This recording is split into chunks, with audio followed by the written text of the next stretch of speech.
Chapter 2:12. The reason why Caesar said this was not because he had developed feelings for Garcia, but because Garcia had indeed been docile and obedient recently. She had devoted herself wholeheartedly to her identity as a maid.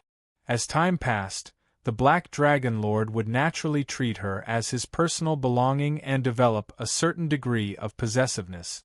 This idea of someone else's goddess, my own maid, fully satisfied Caesar's dark needs and provided the Black Dragon with a very high level of comfort. Speaking of which, Caesar felt very good seeing Garcia wearing a collar and kneeling in front of him. But that was all. As for the rest of the plot, Caesar could only think about it in his heart. He still did not dare to do anything to the Black Dragon.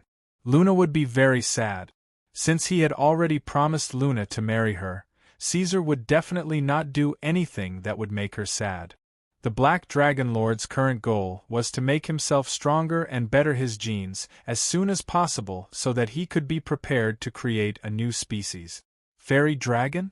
This name sounded alright. He hoped that she could inherit his strength and magic resistance, as well as the forest fairy's perception talent.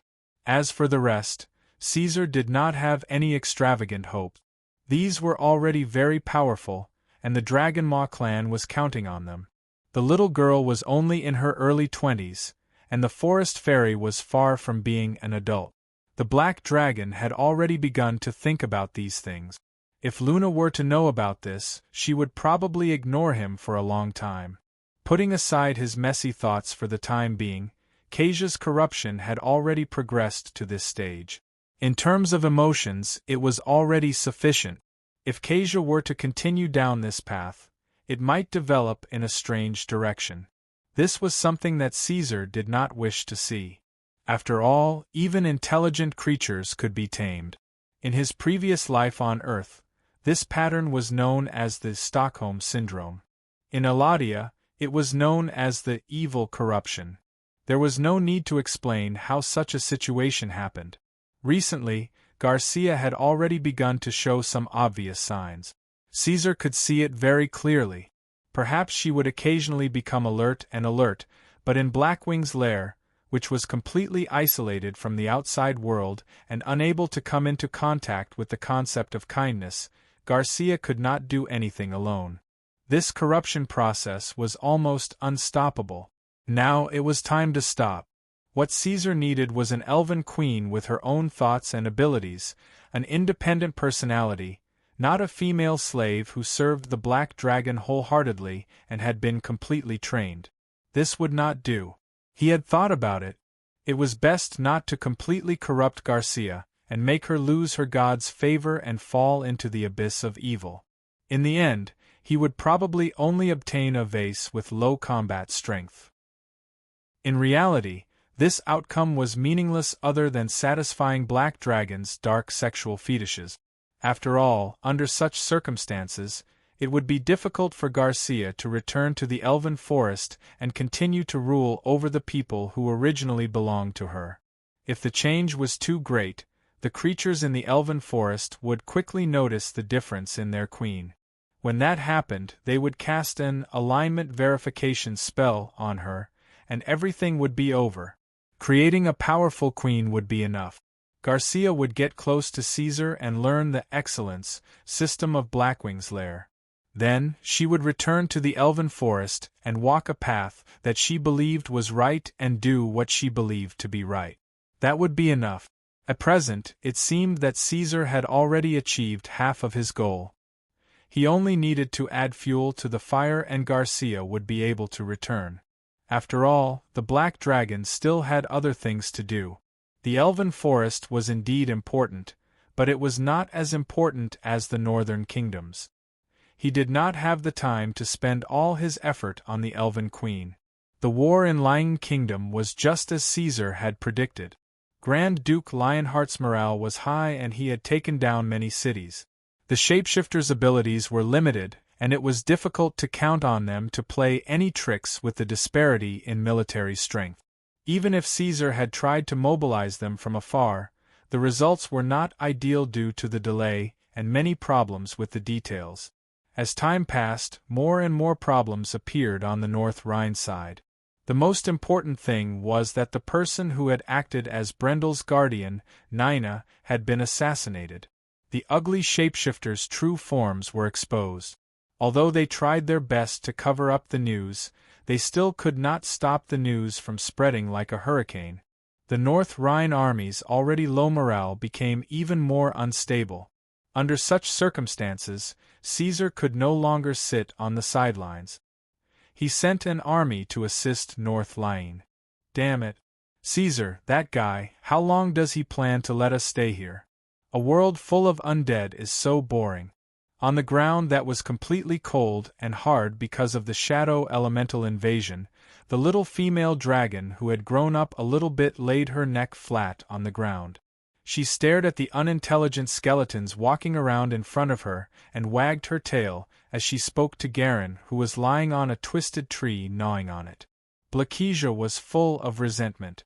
They were also young dragons. As the black dragon of the Pentashade dragons, their nature also desired war, wealth, and power. However, there was nothing in the vast undead domain except for skeletons and undead. There was also the skeletal dragon that was extremely strict with them. When the great Blakesia reaches adulthood, I will definitely crush that skeletal dragon into pieces. Blakesia always said this, but Garin knew that the little female dragon was just saying it for show. He knew that Blakesia was quite afraid of Angalmo and was even more afraid of the skeletal dragon than Ortolanzo. However, Garin was not like that. He knew that the skeletal dragon was just a lackey for Caesar's subordinates. The only one who could truly make him fearful was his unknown brother. When we reach adulthood, Ortolanzo will probably let us out. Garin tried to continue the little female dragon's words. Caesar is too much. We came all the way here to seek shelter from him. Blakesia complained as if she had forgotten that she was originally here to look for Sylvia. However, asking her to rush out and settle the score with Caesar? Blakesia did not have the guts to do that. She did not even dare to curse secretly like how she cursed the skeletal dragon. Caesar's strength was deeply imprinted in her heart.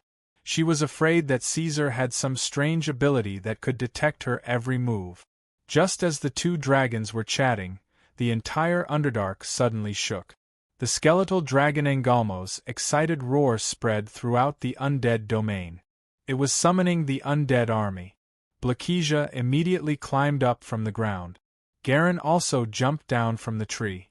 They realized that something big was about to happen. Was there going to be a war? As Black Dragon, they were very sensitive to this. Soon, they knew the reason. Under the instructions of the Black Dragon Lord, the Underdark could finally break free from its shackles. Angalmo could not wait to lead its undead army to climb out from the ground and reveal itself from the darkness. Together with the two young Black Dragon, they began to march towards Lion Kingdom. Chapter 213. In the Emerald Palace, Caesar was lying lazily on a special giant cushion. Garcia was wearing a veil and kneeling beside his head, feeding him fresh grapes that were peeled and seeded. Ever since he had a female slave, this guy had been enjoying himself more and more. He had completely transformed into a corrupt, evil dragon. However, Caesar did not feel that there was anything wrong with this.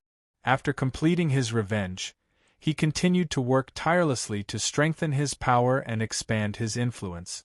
Wasn't it to make his life more comfortable? If he could not even do this, then the so-called becoming stronger would be as meaningless as not spending the money he had earned and not using the things he had obtained. In the northern countries, the undead army could not wait to start a war. These undead creatures that hated all living things had long been unable to contain their boiling desire for battle. They craved fresh blood and flesh to satisfy their wailing souls. With the help of the shape-shifting monsters, they passed through the Khaki territory and directly attacked Grand Duke Leon's army. In Angramo's military plan, the entire armed forces of the northern humans would be completely crushed by the undead army. She would conquer the entire alliance for her father and enslave all humans. She would uproot any forces that disobeyed or dared to resist, witnessing the birth of a new king with their bones and blood. In this regard, Caesar could not help but scratch his chin. To be honest, the inexperienced Angramo that had just arrived was a little too overconfident. The boundless sea of skeletons of the undead army looked frightening, but in reality, there were less than 2,000 mid-level undead in the army with intelligence. There were less than 500 high-level undead like liches and undead knight. It would not be difficult to deal with such a problem if the northern countries were to fully operate. The probability of the undead army's failure was more than 90%. However, this was also good. Angramo also needed to grow. There was no harm in suffering a loss. In fact, this decision of the Black Dragon Lord was not very wise. Hogg and Leon had mentioned to Caesar that the tactic of adding fuel to the fire was absolutely not advisable and could not be used on the battlefield. If they really wanted to invade the northern countries, they suggested that Blackwing's nest and the undead army move together and fight side by side to minimize the possible losses. Of course, Caesar was aware of this problem. However, he thought one step further and had a deeper plan. Other than Angramo, the Black Dragon Lord did not care about the other undead. He did not care about them and only used them as pure war machines. In fact, their purpose was. Therefore, he did not care about the casualties of the undead army. The sudden invasion of the undead army would definitely be met with the full resistance of the northern countries. Caesar wanted to use them to test the waters, to see how deep the waters of the northern countries, which even the mother of poisons did not dare to take the initiative to invade, were and where their roots were. However, the two little dragons trembled with excitement at Caesar's idea of conquering the northern countries. The Black Dragon Lord was more and more certain that the blood of the Red Dragon flowed in these two fellows. Their desire for conquest and war had exceeded the scope of a normal black dragon. They were inclined towards the template of a tyrant and a bandit. As for a normal black dragon, most of them were not interested in war. Although they also had an unavoidable instinct to conquer, most of them preferred to use strategies, seduction and other roundabout method. They were rarely direct and reckless. Their template was more like a wise man and a schemer. In the end, Caesar agreed to the two little dragons' request and allowed them to follow the undead army to the north. However, he also warned them at the same time that the battlefield was not a hotbed. Whether it was the Blackwing clan or the undead army, no one would be responsible and provide protection for them. Of course, the two little dragons did not mind. They were excited.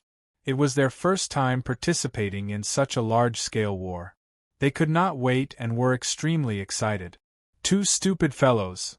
Not thinking about them anymore, the Black Dragon enjoyed the Elven Queen's service while chatting with her. Kasia. Caesar bit the apple she handed to him and swallowed it. Then he said, "Do you mind letting me know more about the Elven Forest?" While Caesar was corrupting the Elven Queen, Kasia had been trying to persuade the Black Dragon to abandon evil and turn to good. Thus, she had been intentionally or unintentionally mentioning the concept of the good faction to Caesar. "If you're willing, I'm more than happy to." At this time, the Black Dragon seemed to be interested. Kasia naturally seized the opportunity to say more. "The Elven Forest is the paradise of all kind races. We uphold the concept of absolute equality. Even if it's a pentashade dragon, as long as it's in the good faction, we will accept and respect it. It's the same as other creatures of the good faction." "Is that so? That sounds beautiful." Caesar seemed to be yearning. "But for a pentashade dragon like me, even if I'm inclined towards kindness, I can't change my lazy nature. Are you willing to accept me?" "Of course. In the Elven Forest, all creatures will be respected. I eat a lot and I'm lazy. If I don't enslave my kin like I am now, I won't be able to be self-sufficient. What should I do then?" Caesar showed a puzzled expression at the right time. "Who will help me?" "Everyone will help you." "For example?" For example, chimeras and elven rangers are willing to provide you with assistance. I see. Caesar sighed. I can sit on my gains while they have to work. Isn't this a little unfair to them? He suddenly said a series of words. Even the good faction shouldn't lack people like me. These lazy vermin can get help from other creatures and reap without sowing. Then, aren't they a cut above others? Where's the fairness and equality? Indeed, such a situation has happened. Caesar's question was very damaging, but it couldn't knock Garcia down. After all, the Elven Queen was still quite insistent on her core belief. Even if this problem seemed unsolvable, she only smiled and said, "We will try our best to persuade them and guide them. Most of the good faction don't have any irredeemable flaws. As long as they are properly taught, most of them will change." Idealism. Is that so? Caesar sneered coldly in his heart, but he didn't dwell on this issue. Instead, he swung down another heavy hammer and said, "But I found out that races like Fairy and Fairy can enjoy a peaceful and harmonious environment without doing anything. But races like Chimeras and Giant Eagles have to fight and bleed to protect the Elven Forest. Is this what you mean by fairness and equality?" Garcia choked. The people of the Elven Forest all took this for granted. No one or creature had ever asked her such a question. She needed to think for a while before she could answer. There are many similar things. If you need, I can talk from now until the moon rises. However, Caesar didn't give her time to think and continued, "Garcia, you have to know that all things are never equal. The gods are biased. Why can the long-lived species live for a long time and experience countless sceneries, but humans can only live for 100 years or even less? Why are the Taya elves born handsome and beautiful, but the goblins short and ugly? Why? It's unrealistic to use hard work to make up for the innate inequality. You can only do part of it, but you can never do everything. Because even the gods don't have complete equality. Where do the lesser divine powers, intermediate divine powers, and great divine powers come from?" Caesar slowly stood up and looked down at Garcia, who was thinking hard about his words. Finally, he went straight to the point. "Finally, tell me, Garcia. Most of the people in the Elven Forest believe in the moon god. But Serene, why did he choose you?" Chapter 214. Caesar's question caused Jacia to fall silent. Her expression froze for a moment, and after a while, the black dragon heard a short sigh. "All things are born unequal." Jacia sighed and stopped wiping Black Dragon's scales. "You're right. This is indeed an irrefutable truth. But even so, what's wrong with trying our best to create a free, harmonious, and equal homeland? This is what all kind races yearn for, and the Elven Forest is working hard in this direction. And the reason why the Moon Goddess chose me is probably because of this. You're right. The world is inherently unequal, but we're willing to work hard to make it better, by refining the core idea." Caesar recalled Jacia's words in his heart and found the idea she insisted on. After some thought, he realized that the core idea was indeed so. He suddenly felt some respect for Jacia. It was precisely because of these kind races that were filled with faith and ideals. Every single one of them would do their best and put their actions into action. The battle between good and evil had created countless epics and legends that people admired. This was why Eladia was so colorful, beautiful, and magnificent. It was not reduced to a boring world like the Divine Kingdom or Hell. Unfortunately, he was Caesar, the owner of Blackwing's Nest. The Elven Queen had beliefs that she had to uphold, and the Black Dragon Lord also had to carry out his will. Therefore, even though he could not bear to, he still used his cold words like a sharp sword. "But do you think, or rather, do you really think that the Elven Forest is walking on the right path?" "Of course, I do think so." Jacia nodded without hesitation. The atmosphere fell into a strange silence. After a while, she asked hesitantly, "Why do you ask?" Jacia, your beliefs and ideals are beautiful and worthy of respect. Caesar sighed. Unfortunately, in my opinion, you seem to be walking on the wrong path. The tradition you insist on is very foolish. Foolish? I don't understand why you say that. Black Dragon's words pierced her heart. Garcia stood up abruptly and wanted to refute. However, Caesar glanced at her. The slave girl trembled slightly and slowly sat down again. However, she still said firmly, "Our traditions and principles come from our ancestors. They are the creators of the elven forest. They are also the famous heroes, warriors, and wise men of the Second Era. Even if you are an ancient dragon, you have no right to insult them. Perhaps they were indeed great in the past, but things are different now. Everything is developing and changing. Humans and dwarves are advancing triumphantly, and the era of the dragon's rule has long since ended. The orcs are being trampled underfoot, and even the devils and demons are hard to find."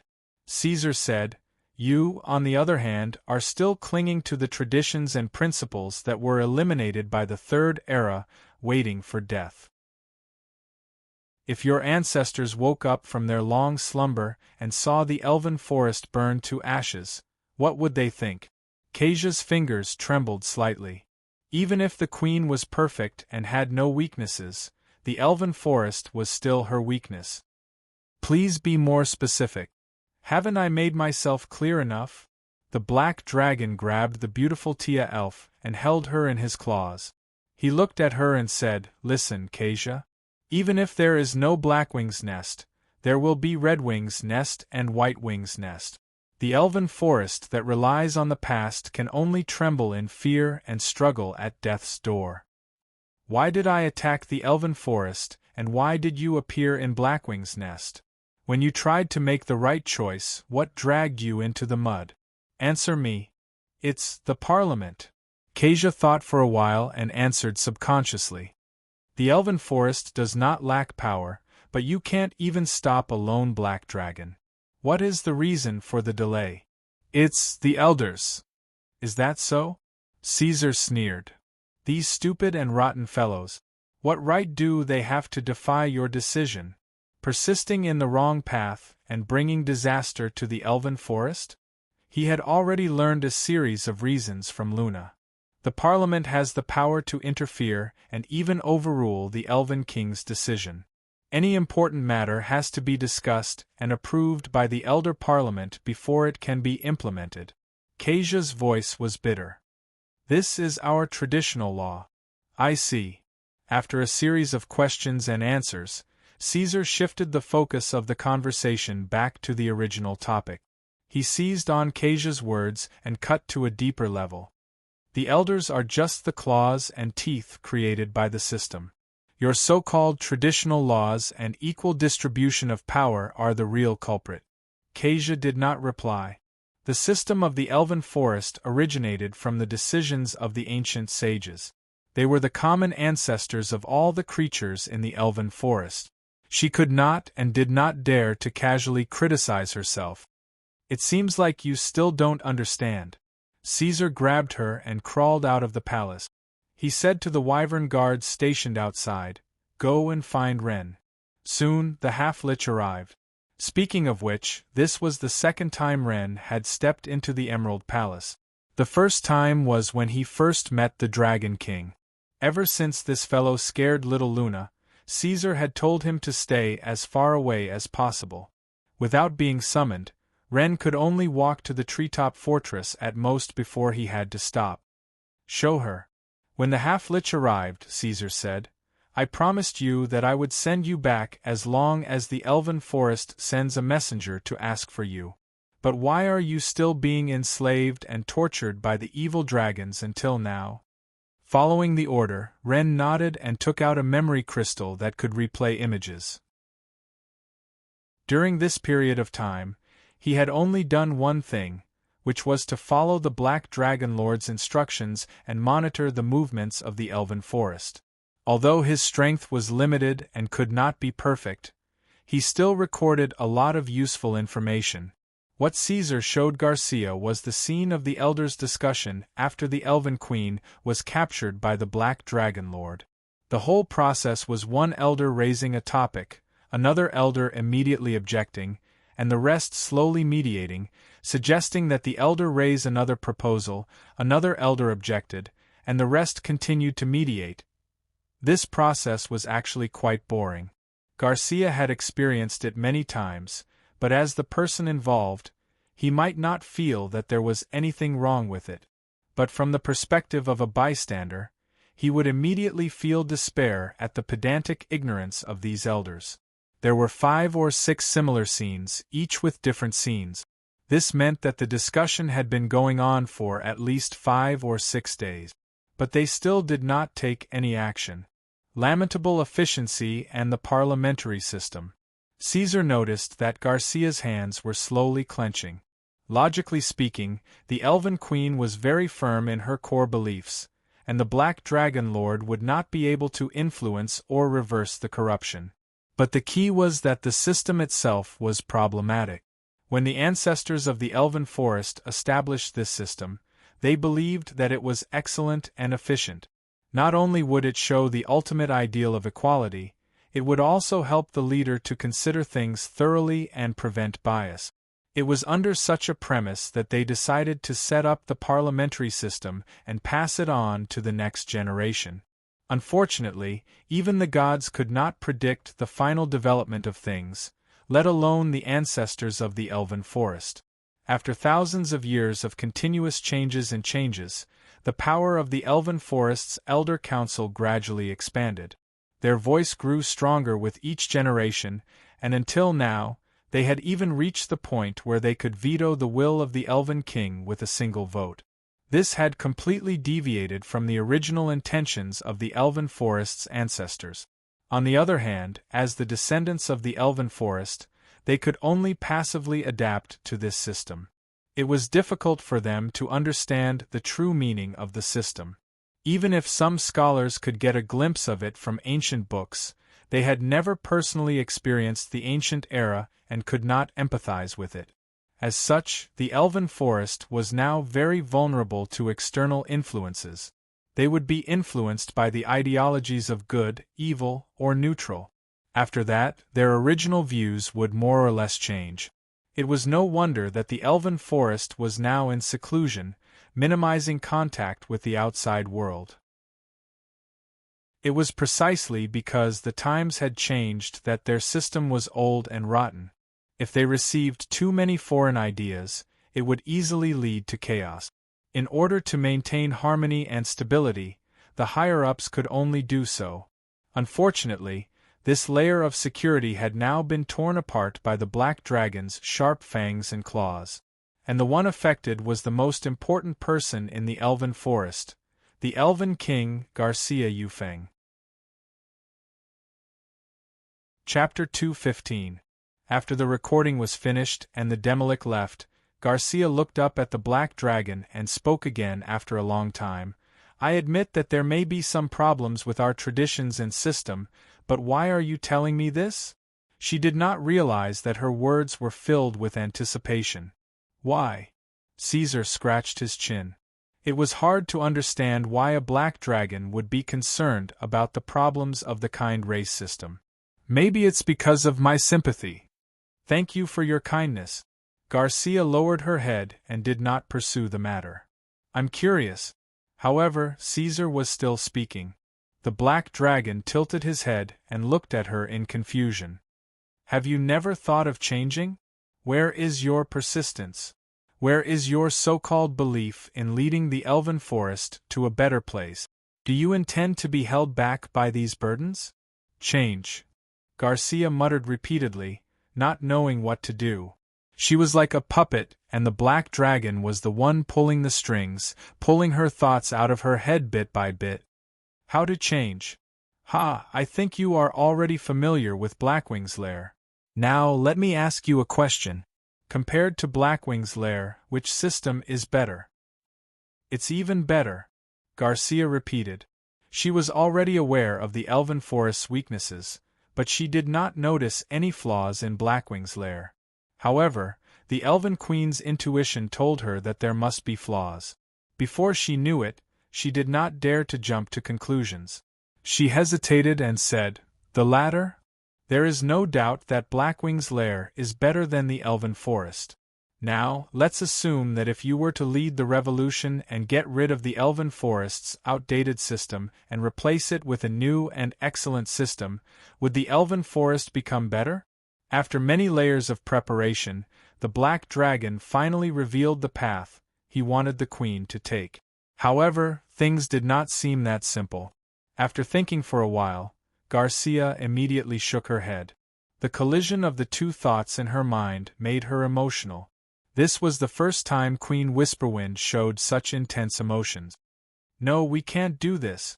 Kasia stared at the ground beneath his feet and kept shaking his head, as if he was replying to Caesar, but also as if he was trying to convince himself. "If we follow the example of Blackwing's nest, we will divide our people into different classes. I will then go against my original oath and abandon the traditions of my ancestors." This was what she had said to Caleb of the Elven Embassy. Now, she was using it as a warning to herself. "Calm down, Jessie." Caesar stared at her and continued calmly, "So, you have to think clearly now. Do you want to follow etiquette and tradition, or do you want to open up a new path and lead the people of the Elven Forest to live a free, safe, and stable life?" "Of course it's the latter. I'm sure of that." "Think about it then. If we follow the system of Blackwing's nest, once your reform is complete, without the impediment of those foolish elders, the Elven Forest will be able to form a truly mobile army. Using some incentives, you can greatly increase the enthusiasm of the people in the forest and lead them to study and yearn for the path of power, instead of doing nothing and wasting their time like they are now. When that time comes, the Elven Forest will truly have the ability to resist external enemies and live a safe and stable life. Compared to this, what's so great about the so-called tradition that can't be overthrown? It's weak, old, and rotten. You've worked so hard to protect it, but in the end you've fallen to such a state. Even the Moon Goddess would be disappointed. She wants to see you lead the Elven Forest to glory instead of sticking to the rules. Yes, it does come from the ancient sages of the Elven Forest, but reality has proven that it is no longer suitable for the times. It is now a heavy burden that is backward, slow, and limited. In order to lead the Elven Forest onto a better path, why can't you abandon it? I believe that even if the ancient sages awaken from their long slumber, they would also be impressed by your actions." Caesar's words were sincere and patient. Even if you truly want to restore the Elven Forest to its former glory, you should first lead the Elven Forest to that point before you consider it. His words were like a string of cannonballs, causing a huge change in the Elven Queen's heart. She could not find any flaws in the Black Dragon Lord's words, but the courage needed to break tradition was not as simple as taking a step forward. Garcia fell into a long silence. Seeing her fall into deep thought once again, Caesar suddenly smiled. "I know what you're worried about. For a monarch like Blackwing's nest that has absolute authority, there are of course some drawbacks. The biggest problem lies in the monarch himself. The entire Blackwing's nest is biased towards me, and my will is the will." Black Dragon didn't hide anything and spoke his mind. "However, it is actually very simple to solve this problem. Garcia Whisperwind, you have to first ask yourself, what is your goal? Will you harm the Elven Forest for your own selfish interests? Will you make a mistake? Will you fall into evil? No, I may make mistakes, but I will definitely not fall into evil," Garcia said resolutely. She had absolute confidence in this. "I will definitely not harm the Elven Forest. I will make the Elven Forest better. Then there is no problem."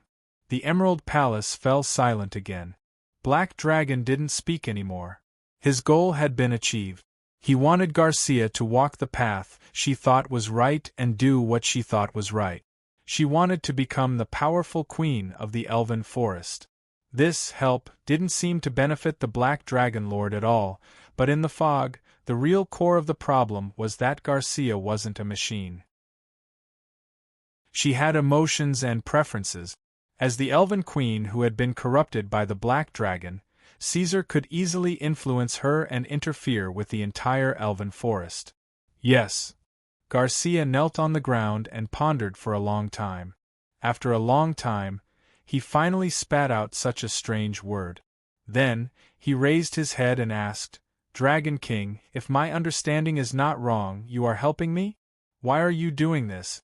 "Because you are good-looking," he really wanted to say that. These kind-hearted fellows were really troublesome.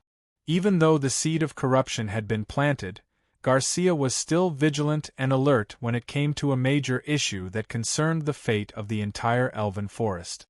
"I hope you can change your mind. This way, the elven forest and Blackwing's nest will have the possibility of cooperation in the future and develop together." Caesar looked honest. "There is something I haven't told you. I am indeed a black dragon, but I am not a pure evil creature.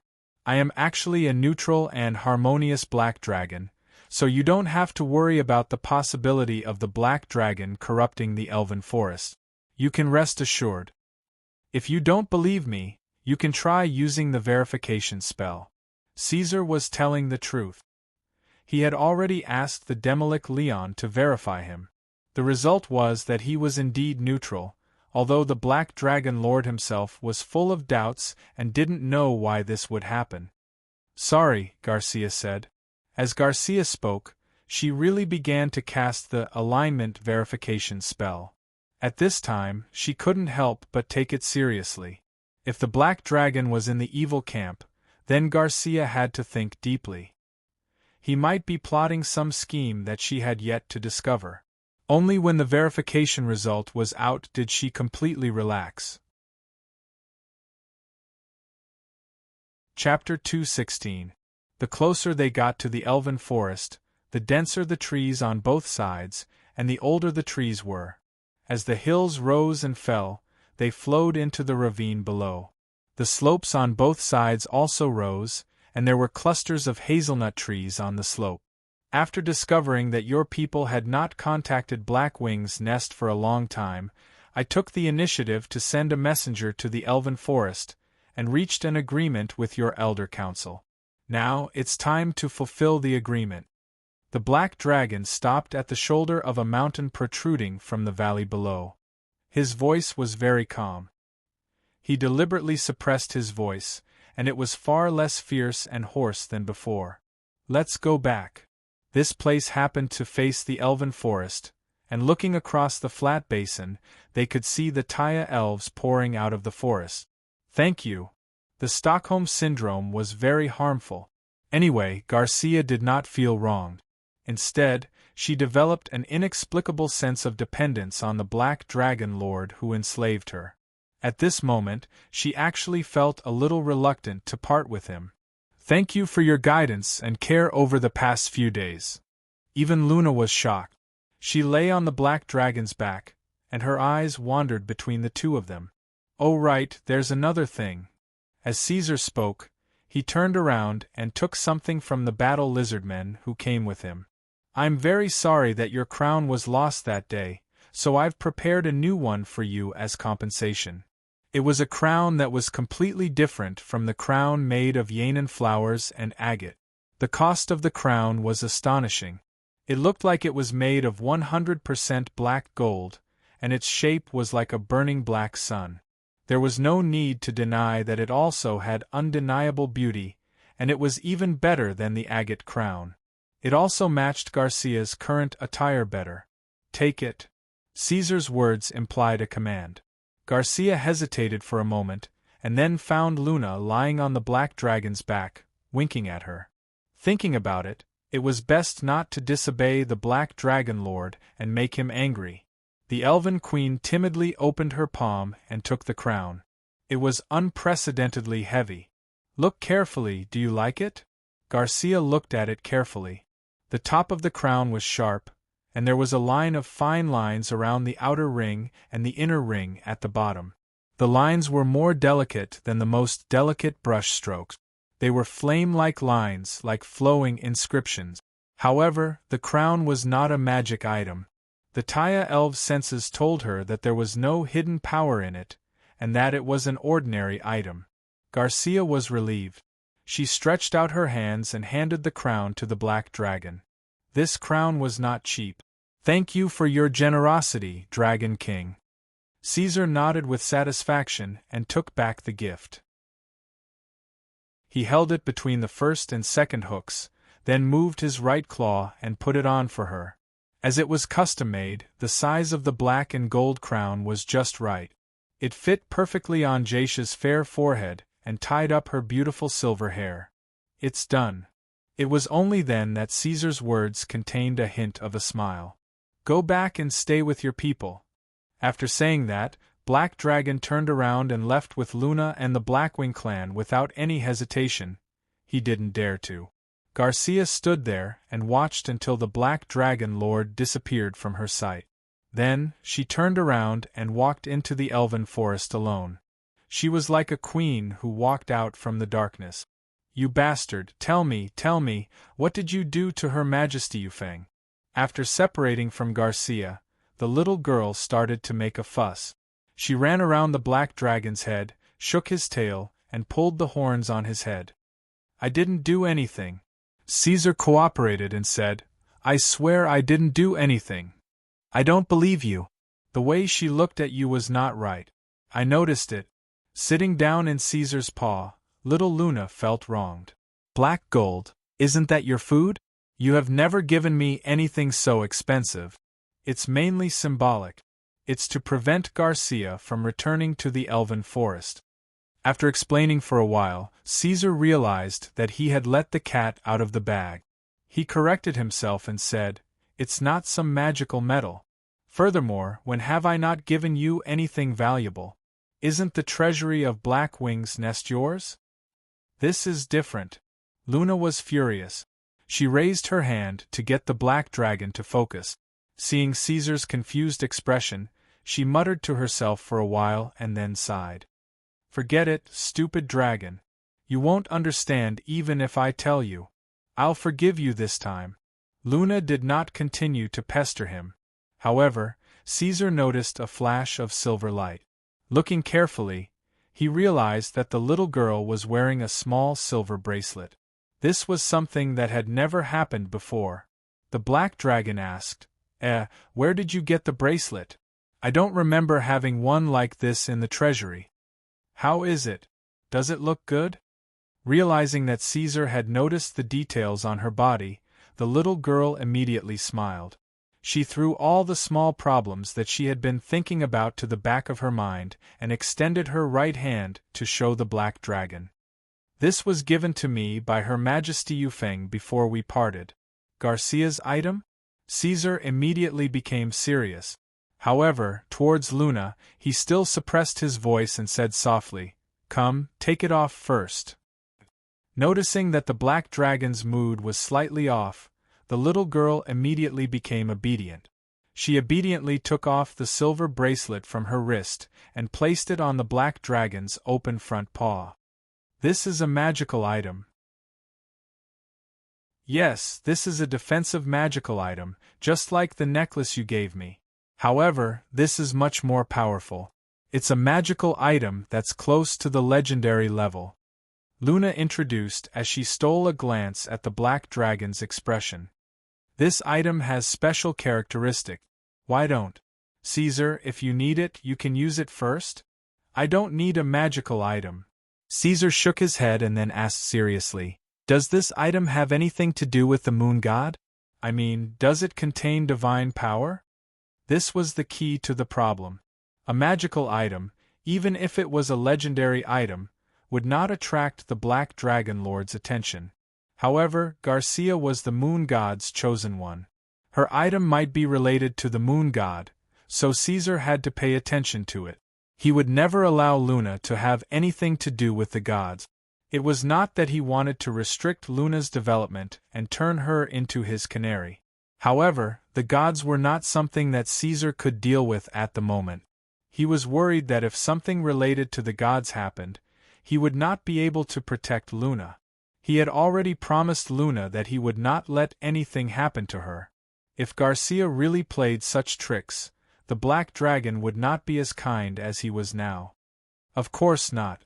I'm not a follower of the Moon God. How could Emperor Yufeng give me something related to the Moon God? After hearing this well-known question, Luna was distressed and knocked on the Black Dragon's scale. She already knew how stupid the big stupid dragon was, but sometimes she was still fooled by him. Is that so? The Black Dragon smiled. After confirming that there was no problem, he returned the bracelet to Luna and did not ask any more questions. He lowered his head and walked forward. So, Garcia did not have any evil intentions and gave a magical item below the legendary level as a gift to Luna? Instead, he had given her the Crown of Darkness. These kind races were actually so honest. Their stupidity could infect dragons. Chapter 217. Although Caesar tried his best to distance himself from the gods, in fact, he had inadvertently attracted the attention of a god. Dawn God System, Goddess of the Moon, Serene. After all, Caesar was not an original creature of Iradia, so this guy easily neglected one thing, which was to not call a god's name directly without protection as much as possible. Even a demigod could understand the call at that moment, and a true god with divinity could hear the content of the conversation after the call. A more powerful god could even understand the entire conversation. In the conversation between Caesar and the Elven Queen, he had accidentally mentioned the true name of the Moon Goddess. His original words were, "Tell me, Kasia, most of the people in the Elven Forest believe in the Moon Goddess, but why did Serene choose you?" In fact, in addition to this, Caesar had mentioned Tiamat's name more than once, but there was no problem before, and the evil dragon mother did not pay attention to him. The reason was that there were countless creatures calling the names of gods in the endless realms every day, and the gods could not take care of them all. Even if the Pentashe dragon was a direct creation of the evil dragon mother, Tiamat would not pay attention to a black dragon who had not stepped into the legendary realm.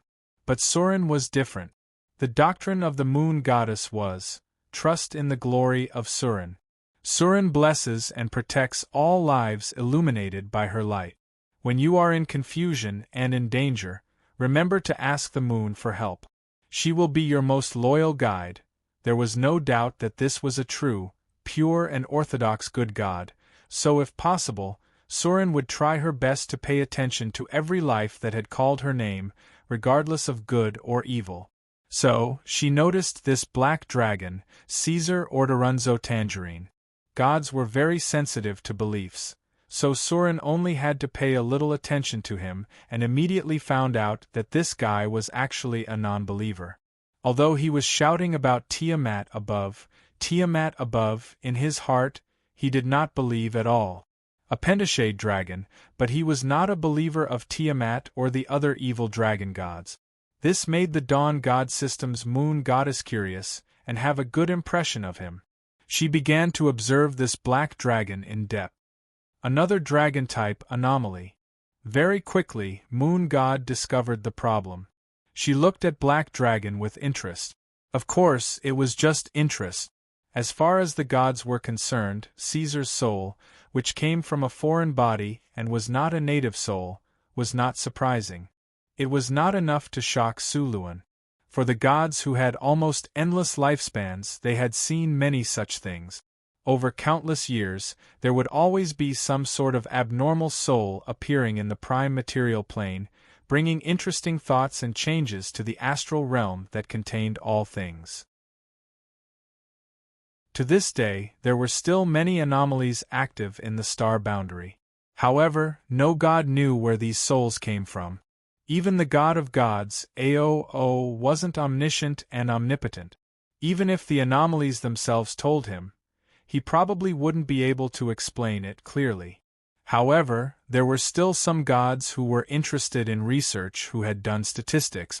Most of the recipients of anomalies were humans, followed by dragons.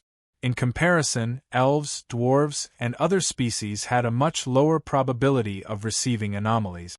After all, Moon God was the moon goddess. In the dawn god system, she was probably the most gentle and kind god. Only when facing her archenemy, Shar, would this goddess show some extreme emotions. Therefore, Suluan would not interfere too much with Iradia in the prime material plane. Adhering to this principle, even though she was the first god to notice Caesar, the moon goddess did not do anything out of line. Instead, she put this black dragon on her to-do list and observed him quietly. In this world, it was inevitable to have dealings with the gods. Even the most humble beggar or slave could have a glimpse of the true works of the gods. In this regard, the black dragon was also mentally prepared.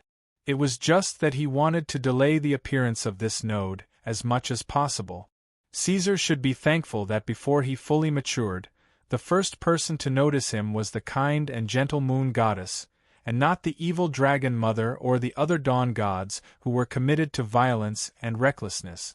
Otherwise, there would be many believers coming to Blackwing's nest to bother him in the future. But in reality, this guy didn't feel lucky at all. Because his perception was so amazing, he didn't even realize that he was being watched by the gods. At this time, he was happily returning to Blackwing's nest with Luna, waiting for Hogg's report on the undead army. The war of conquest had just begun, and the appearance of the undead and dragons immediately caused a stir in the northern countries. Many countries that didn't pay attention to the civil war in North Rhine were shocked.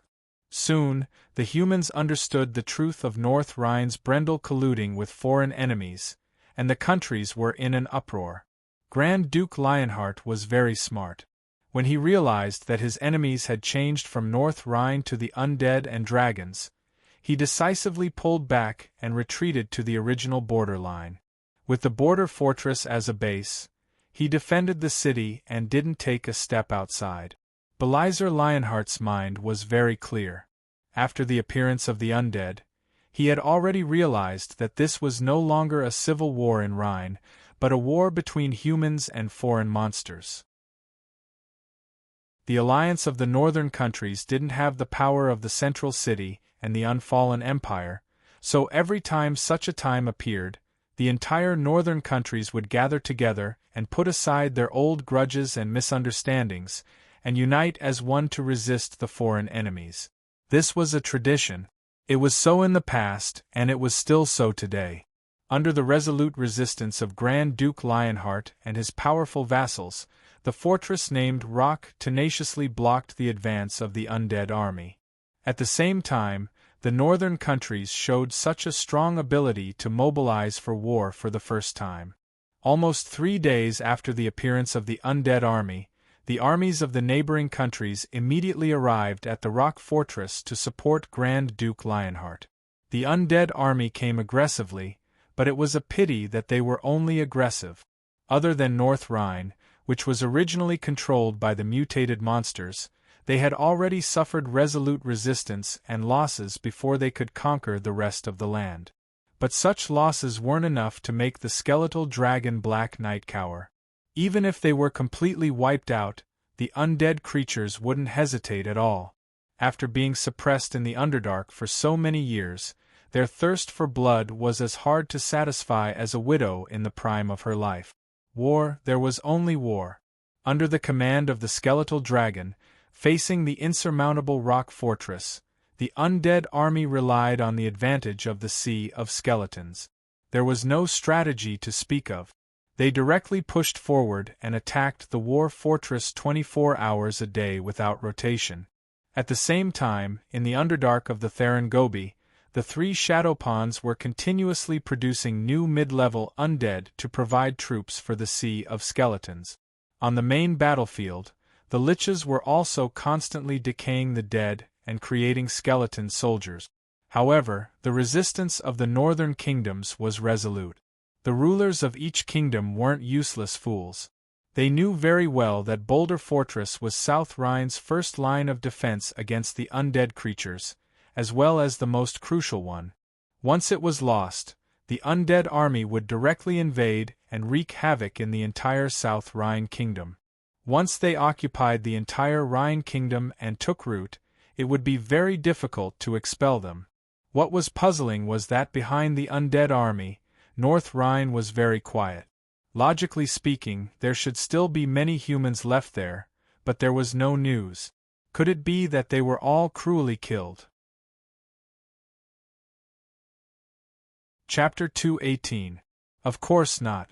The truth was that Angramo and the other high undead were trying their best to restrain the unintelligent skeletons. The undead army would only use the cruelest means against those who resisted, but they did not wield their blades against the commoners, craftsmen, women and other obedient people. This came from the orders of the Black Dragon Lord. Caesar was not a madman who wanted to destroy the world, and he did not want a slaughtered graveyard. If that was the case, it would be better not to fight this war. After all, after the war, it would be no different from the Underdark. What the Black Dragon wanted was a northern country full of vitality, with the survival of humans, and even after the war was over, order could be restored and he could rule over it. So under the stern warning of the Black Dragon Lord, the undead army was not as terrifying as the rumors said. Everywhere they passed, it became a wasteland. On the contrary, most of the areas in North Rhine still maintained the scene before the undead invasion. It was just that within South Rhine, the people in various places either submitted to the Brendel family or were captured and restricted. The rest hid everywhere, and no one dared to show their faces openly. Of course, this was something that the northern countries did not know.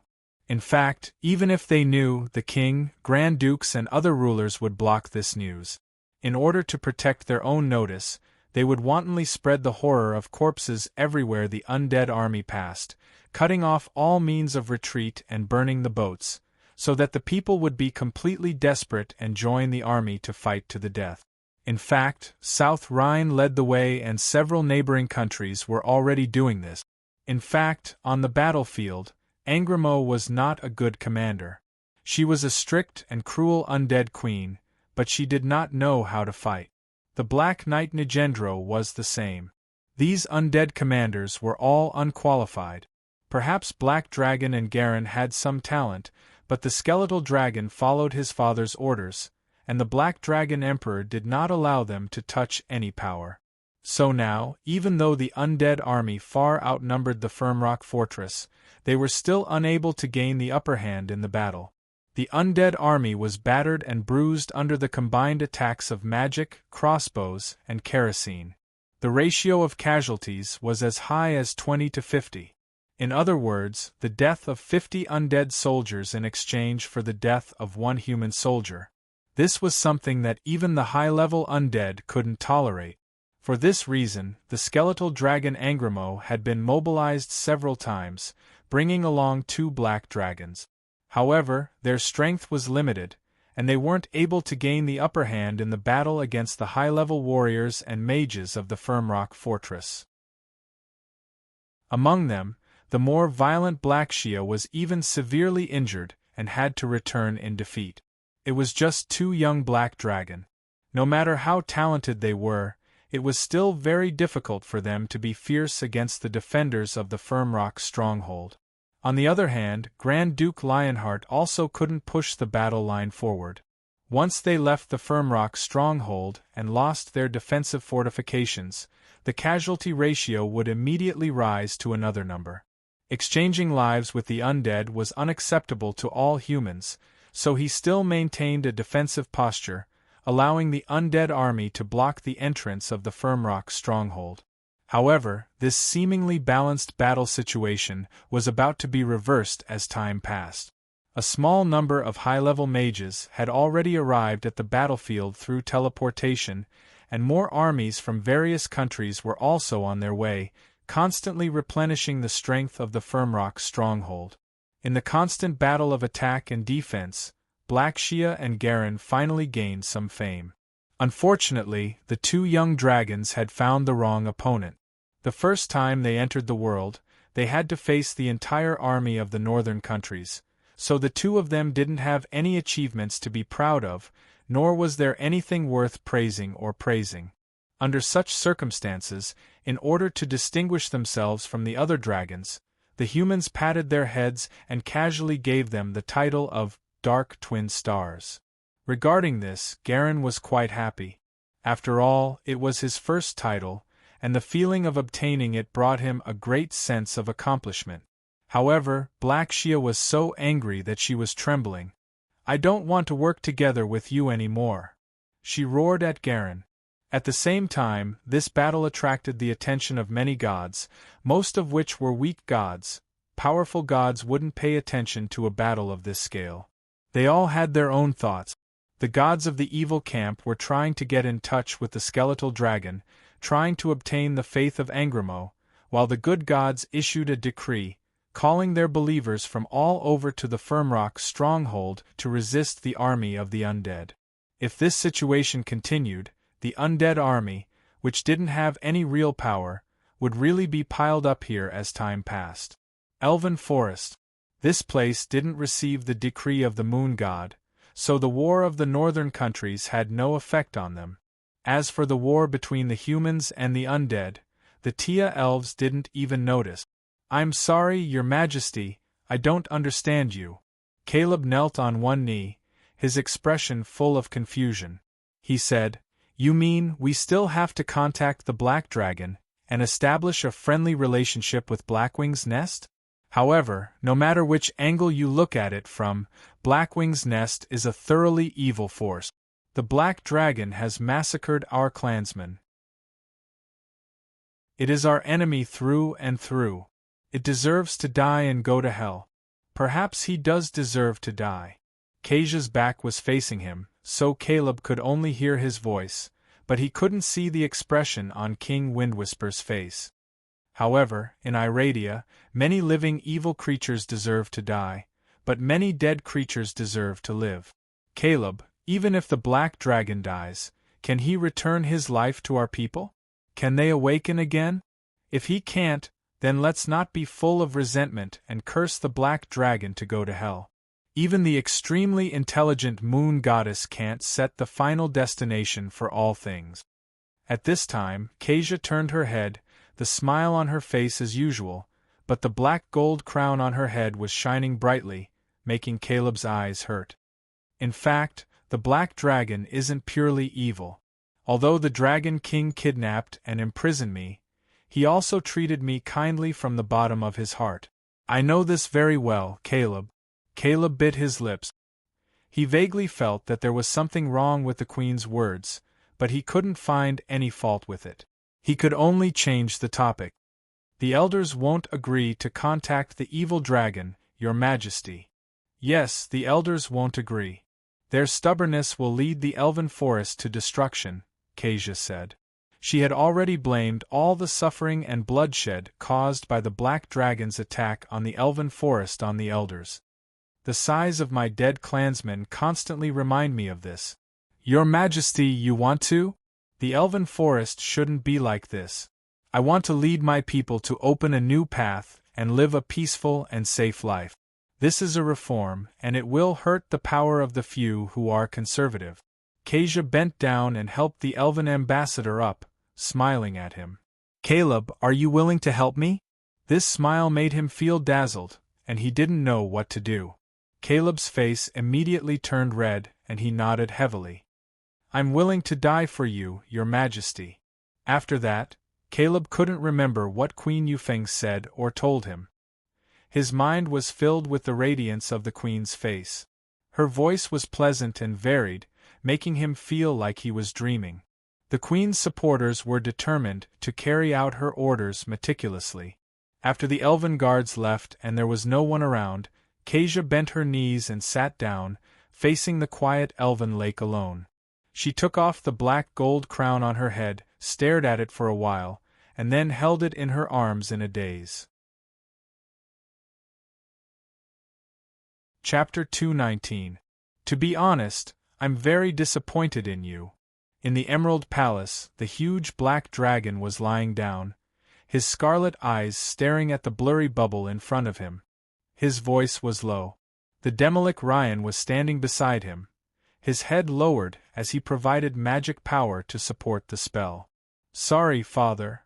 On the other side of the bubble, the skeletal dragon lowered her head. The soul fire in her eye sockets was less frequent and had shrunk into specks of light. This meant that she was in low spirit. "I'm too weak." Her body was covered in wounds from swords and sabers, as well as black scorch marks that left fine patterns on the skeletal dragon's bones. During this period of time, the skeletal dragon would personally attack the Firmrock stronghold almost every day. Its old wounds that had not yet healed would immediately be added to them. Unfortunately, it had little effect. Caesar was not angry because of this. The fact that the undead army could not take down the Boulder Fortress was within his expectations. The Black Dragon Lord was not disappointed. What Caesar was not satisfied with was Angramo. She could not even do a perfect job of gathering information. How many soldiers were there in the Boulder Fortress? How many spellcasters were there? What was the strongest force? She did not know. What she could tell Caesar was that there were 4 elemental towers in front of the Boulder Fortress, more than 10 war puppets, and other obvious things like that. Until now, Caesar's real goal of mobilizing the undead army to attack first had not been achieved. How about this? The Black Dragon Lord thought for a while and made a decision. He ordered, "I'll send Ryan to assist you. Prepare well before launching the last attack." Caesar reminded Ryan to be careful in this battle. The Demolic also had the task of recording the strength of the northern kingdoms. The attack that he was talking about was definitely not an ordinary attack. The undead army was constantly carrying out attacks. What he wanted was a desperate attack. He wanted to go all out and put all of the undead army's upper echelons on the attack. If they could not win, they might as well die. At this time, most of the forces of the northern kingdoms were in place. Caesar wanted to rely on the undead army to fight and squeeze out the true strength of the enemy. He wanted to see how strong the enemy was, what level they were at, and whether they could fight. To be honest, this fellow was being overly cautious this time. Combining the Blackwing clan and the undead army to attack the northern kingdoms was clearly the best choice under the current circumstances. However, he was once bitten by a snake. The memory of the loss he had suffered at the hands of Roy was still fresh in his mind. As a result, the Black Dragon had always insisted on the basic principle of being careful. He was afraid that the countries in the north would take out something similar to the Green Capital. At this point, the undead army had more or less been abandoned. Their usefulness had come to an end. After this battle, as long as Caesar judged that they could fight, the Blackwing clan would take over regardless of the outcome. "I understand, Father." The blue flames in Angramo's eye sockets flickered as he nodded. "Oh, but you have to come back. There's still something I need you to do." Caesar added, "I can't resurrect you again." "I understand." In the year 1637 of the Third Iradia era, the dry season in the northern kingdoms was still ongoing. The scorching sun was still roasting the creatures, but on this day, it was destined to change the fate of many people. Not only Angramo and Grand Duke Lionheart, but also many other creatures would be involved. This butterfly had just begun to flap its wings. Would it set off an empty airflow or a roaring hurricane? No one knew. Once the war machine started, it was very difficult to stop. The final outcome would be that one of the forces would be completely devoured. Now, it was time to choose between devouring and being devoured. In the shroud of the night, the undead army suddenly stopped advancing. The endless attacks stopped, giving the defenders some time to breathe. The middle and high undead scattered in various regions were summoned and gathered in the center of the army. A large number of ordinary skeleton soldiers, enhanced skeleton soldiers, and skeleton archers were moved to the sides, leaving enough space for the generals to come. The phosphorescence was faint, and the light in the field flickered. Occasionally, it would reflect the faces of the skeletons and the strange soul flames, making people's hair stand on end. The air was filled with a dense aura. We have waited for a long time, and finally we can return to the ground. This is the first war of the undead army, but it hasn't been successful yet. You scum have made me lose face in front of the Emperor." The tall body of the skeletal dragon occupied the core position, and the sound of the soul waves echoed in the field. "Before dawn, we must seize this fortress and kill all the rebels." As soon as her voice fell, there was immediately a sound of discussion in the field. The one who spoke was a tall skeleton covered in old armor. It cautiously reminded, "But, Lord Angrimo, the resistance of the humans is very strong. It opened its mouth, but suddenly no sound came out from its leaky jaw, because it found that the skeletal dragon was staring at it with its blue eye sockets. That gaze made the skeleton general feel danger and subconsciously shut its mouth. If it continued, it might be torn apart by Angrimo on the spot. This kind of thing had happened before. Listen carefully. Angrimo glanced at the two black dragon lying not far away, turned its head, and said in a low voice, "His Majesty only gave the undead army a day. After a day, if we still can't take down the monolith fortress, we will have to scram back to the Underdark, and a new force will replace us. Who wants to go back?" She glanced at all the undead. The group of high-level undead shook their heads. In fact, the undead also had desires. They longed for slaughter, for war, and for staying in this colorful world to drink blood. This was also a desire. "I know that you have all been trapped in the boring and silent dark land for countless years, and none of you want to go back.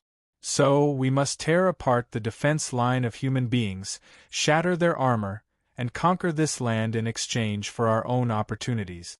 Angrimo raised its head and spread its wings slightly. "For Tangerine, the undead army must win." Many undead raised their weapons and responded in a low voice, "The undead army must win, attack!" A soul ripple spread out, and the entire sea of skeletons instantly went berserk. Angrimo was the first to rise out of the darkness with a roar, sweeping across the sky and rushing towards the human fortress that was like a towering beast. "I'd rather die than win," she said to herself in her heart. On the other side, Grand Duke Baelish Leon, who had been resting with his eyes closed, suddenly opened his eyes. Not only him, but the guards around him and the veterans even further away all gripped their weapons and knocked their crossbows. Ryan took a few steps forward. He leaned against the railing that was covered with thorns and looked down. In the dark night, ferocious and strange shadows were surging. The earth was shaking because of them. Countless soul fires were swaying and dancing in the dark curtain. As early as when the undead had stopped moving, he had told them to be careful. The enemy was preparing for an even more ferocious attack. Now they were here. Enemy attack! Enemy attack! The overseer's high-pitched voice rang through the night sky. At this time, it was necessary to shout and shout. The soldiers, who had been tense for a long time, relaxed the moment the undead stopped attacking. This caused many people to immediately fall into a deep sleep, leaning against the walls and corpses to sleep soundly. Chapter 220. Crush them. Kill every single one of them. The skeletal dragon's roar echoed throughout the battlefield. Accompanied by a large number of gargoyles, it was the first to reach the defensive line of the boulder fortress. The moment they entered the defensive zone, the Tower of Elements immediately shone with the light of magic.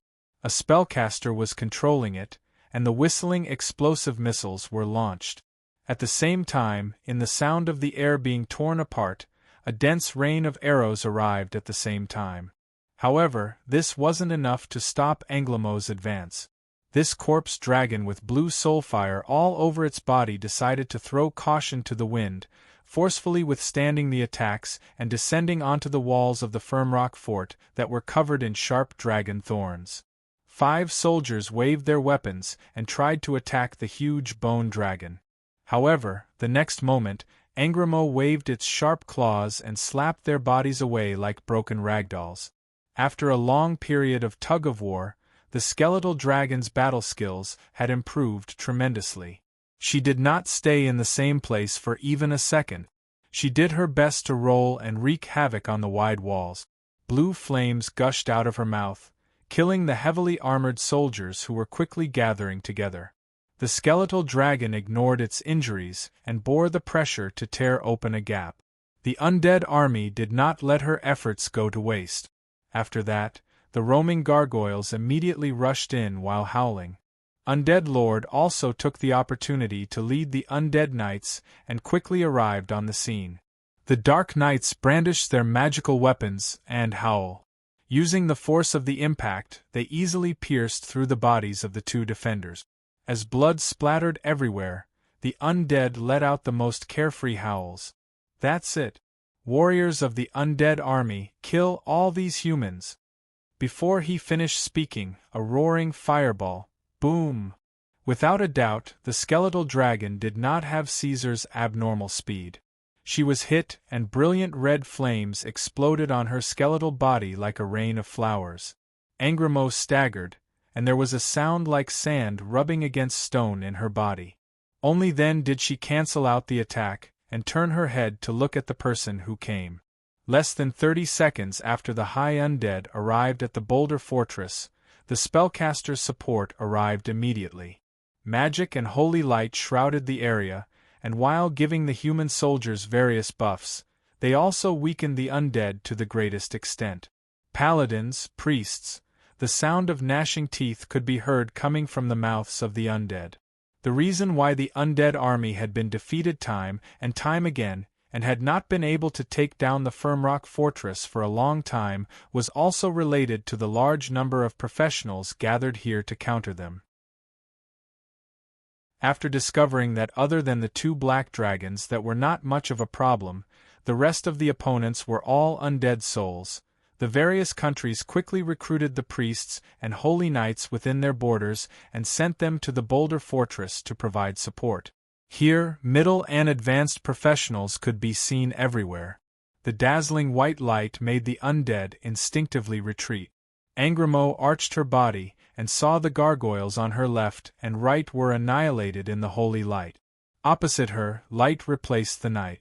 Four spellcasters were walking towards her with their staffs raised. "I know you, the great wizard of the humans, Del Barbos."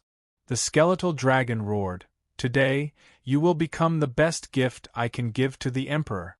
As she spoke, the undead knight and the two young dragons were approaching her side. Angrimo mentioned the Emperor, but the humans did not care about her threatening growl. In the face of such provocation, the spellcasters expressionlessly tapped their staffs and prepared for the next round of attacks. At the same time, Baelish Leon pulled the cloak behind him to one side, dragged his heavy sword, and rushed forward with an even faster speed. Compared to the ruler, this Grand Duke was more like a warrior. He took the lead and was hot-blooded, die. Bone dregs. Grand Duke Leon rushed to the front and jumped up to slash. The night was always the best hotbed for blood and slaughter. In the silent night, Caesar's huge body lay horizontally on the long cushion. His red eyes flashed as he used the vision sent by the half-lich Leon through the magical item to carefully observe the performance of the northern countries in this war. This guy's body was still growing. The originally tailor-made long cushion no longer fit and could not accommodate him. As long as the black dragon stretched his body slightly, his hind legs would touch the ground. This guy who was growing at an abnormal rate was 24 meters long. It was a body size that only the ancient black dragon could reach. At this time, it was 45 minutes after the undead launched their surprise attack. Angrimo staked everything on a single throw and sent in her core subordinates, so that the war would be decided today. Things were developing faster than Caesar expected. Now, it seemed that the war was gradually becoming clearer. In the undead army, the intelligent undead in the middle level were all dead. Only a few undead knights and liches were left in the upper level. They were also on the verge of collapse, their energy was depleted, and they were on the verge of annihilation. The human spellcasters who had dealt with most of the enemies had already taken the time to gather and besiege the most powerful undead dragon and the Black Knight. As for the two young dragons, there was no need to worry at all. They had already suffered heavy injuries and had escaped. Until now, Caesar still had not discovered the appearance of a legendary force in the Firmrock fortress. He felt that it was about time. Hogg, the black dragon, who was lying on his stomach, turned over and slightly tilted his head. "What do you think?" The Knoll leader stood silently beside the black dragon. As the confidant and the butler of the Blackwing's nest, he was lucky enough to be summoned by the Black Dragon Lord to watch this war together. The undead are not afraid of death. They are better than the Blackwing clan, but they are too weak. The Knoll holding the legendary weapon said, "If we take over, the thorn beasts and manticores can suppress them until they can't raise their heads. The hounds and wyverns can crush their resistance, and the orcs and grey centaurs can smash their gates open. Your people are ready. There is no need to trouble you personally. The Black Wing clan can also capture this fortress and present it to you, your majesty." "Is that so?" A series of laughter came from the black dragon's mouth. Caesar stood up and brought little Luna to the outside of the palace. They climbed to the top of the Emerald Crown. The surroundings were silent and quiet. Only the sound of insects could be heard. But outside the treetop fortress, there were pairs of shining eyes. Red, yellow, green. They were densely packed, like a honeycomb grid, and spread out far and wide. When ordinary people saw this scene for the first time, the instinctive fear in the depths of their hearts would be aroused. They would be so frightened that they could not control themselves. So, Caesar had already taken this into consideration. He had asked the little fellow to hide in the scales and not look at it. Below them were about 30,000 troops of the Blackwing's nest. They were ready. This time, Caesar did not nag like he did in the Underdark. He did not use a war declaration to boost morale and motivate the troop. This was because there was no longer a need. After 2 5-year plans, the Black Dragon's figure was enough to make the Black Wing clan follow him wholeheartedly. Moreover, the current Black Dragon Lord was equivalent to a powerful army. So, this time, Caesar only said the 4 words, "Follow me and conquer." Then, he entered the clouds with a surging hurricane and whistling sound in the air, and left with a whistling sound. After he left, one after another, long roars sounded around the treetop fortress. The earth shook, and endless monsters rushed out of the Black Wing's nest. Chapter 221. Angrimo was caught in a tough battle. Even though she had already lost, the leader of the undead army did not retreat. The roars of the skeletal dragon were just as deep and heavy as before. Even though there were fewer subordinates and more enemies around her, her attacks were still as fierce and powerful as ever. In this short hour, Angrimo had spat out countless blue breaths to burn the battlefield, burning the souls and lives of the soldiers to nothing. The flames of thirst for blood burned fiercely in her heart, and she swore to crush the resistance of this fortress and tear it apart. Victory or death, Angrimo did not leave a third choice for herself. That was why she was still fighting, and did not retreat as soon as she felt threatened like she usually did. The other high undead were the same. "Shatter!" Angrimo roared, tangling with the Griffin and Hippogriff knights in the air and colliding with the heavily armored soldiers that swarmed up. However, in the end she was still blocked by swords, axes, and hammers. She was then overturned by the flames of the holy light and rolled down. The soul fire in her body was further weakened and dimmed. The Black Knight Nigendro had already died in battle.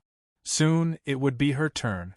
However, at this moment, there seemed to be spiritual fluctuations transmitted from afar.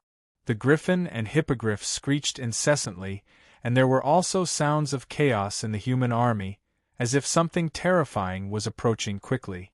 The fluctuations of fear were like the tide, and there was life coming from the distant horizon. Soon, the glaring crimson flames became the only thing in the dark. It seemed to have locked on to its target and began to slowly descend, approaching the Firmrock fortress. The red comet tail followed like a shadow, attracting the attention of countless people. As it got closer, people could gradually see its full appearance with the help of the flames. It was a black dragon. Although it did not look like a traditional black dragon, the pitch-black scales on its body were still enough for people to define it. They could only rely on its scales to identify it. That was because its muscular body, its gigantic head that seemed to be forged from steel, and its entire body was covered in ferocious barbs. All of these made it stand out from the masses. It didn't look like a black dragon, but people could recognize it at first glance. King of Dragons. The soldier raised his head and gasped in amazement. Such a posture and aura was definitely not something that the two young black dragons that had appeared on the battlefield could compare to. This was the greatest evil in the entire Northlands, the master of Blackwing's nest, the black dragon Caesar Tangerine. It's here too. Grand Duke Lionheart gripped his heavy sword tightly. As the protector and ruler of the former Rhine Kingdom and the current South Rhine Kingdom, he had long heard of the greatest evil force in the northern lands. He had also collected information about the Dragon King through various channels. Leon's face, which had gradually relaxed because of the imminent victory, was once again as tense as iron. His forehead was covered in sweat. The other side was so aggressive that he couldn't think of any other target besides Firmrock's stronghold. Alert! Mage cast, Fearless Radiance.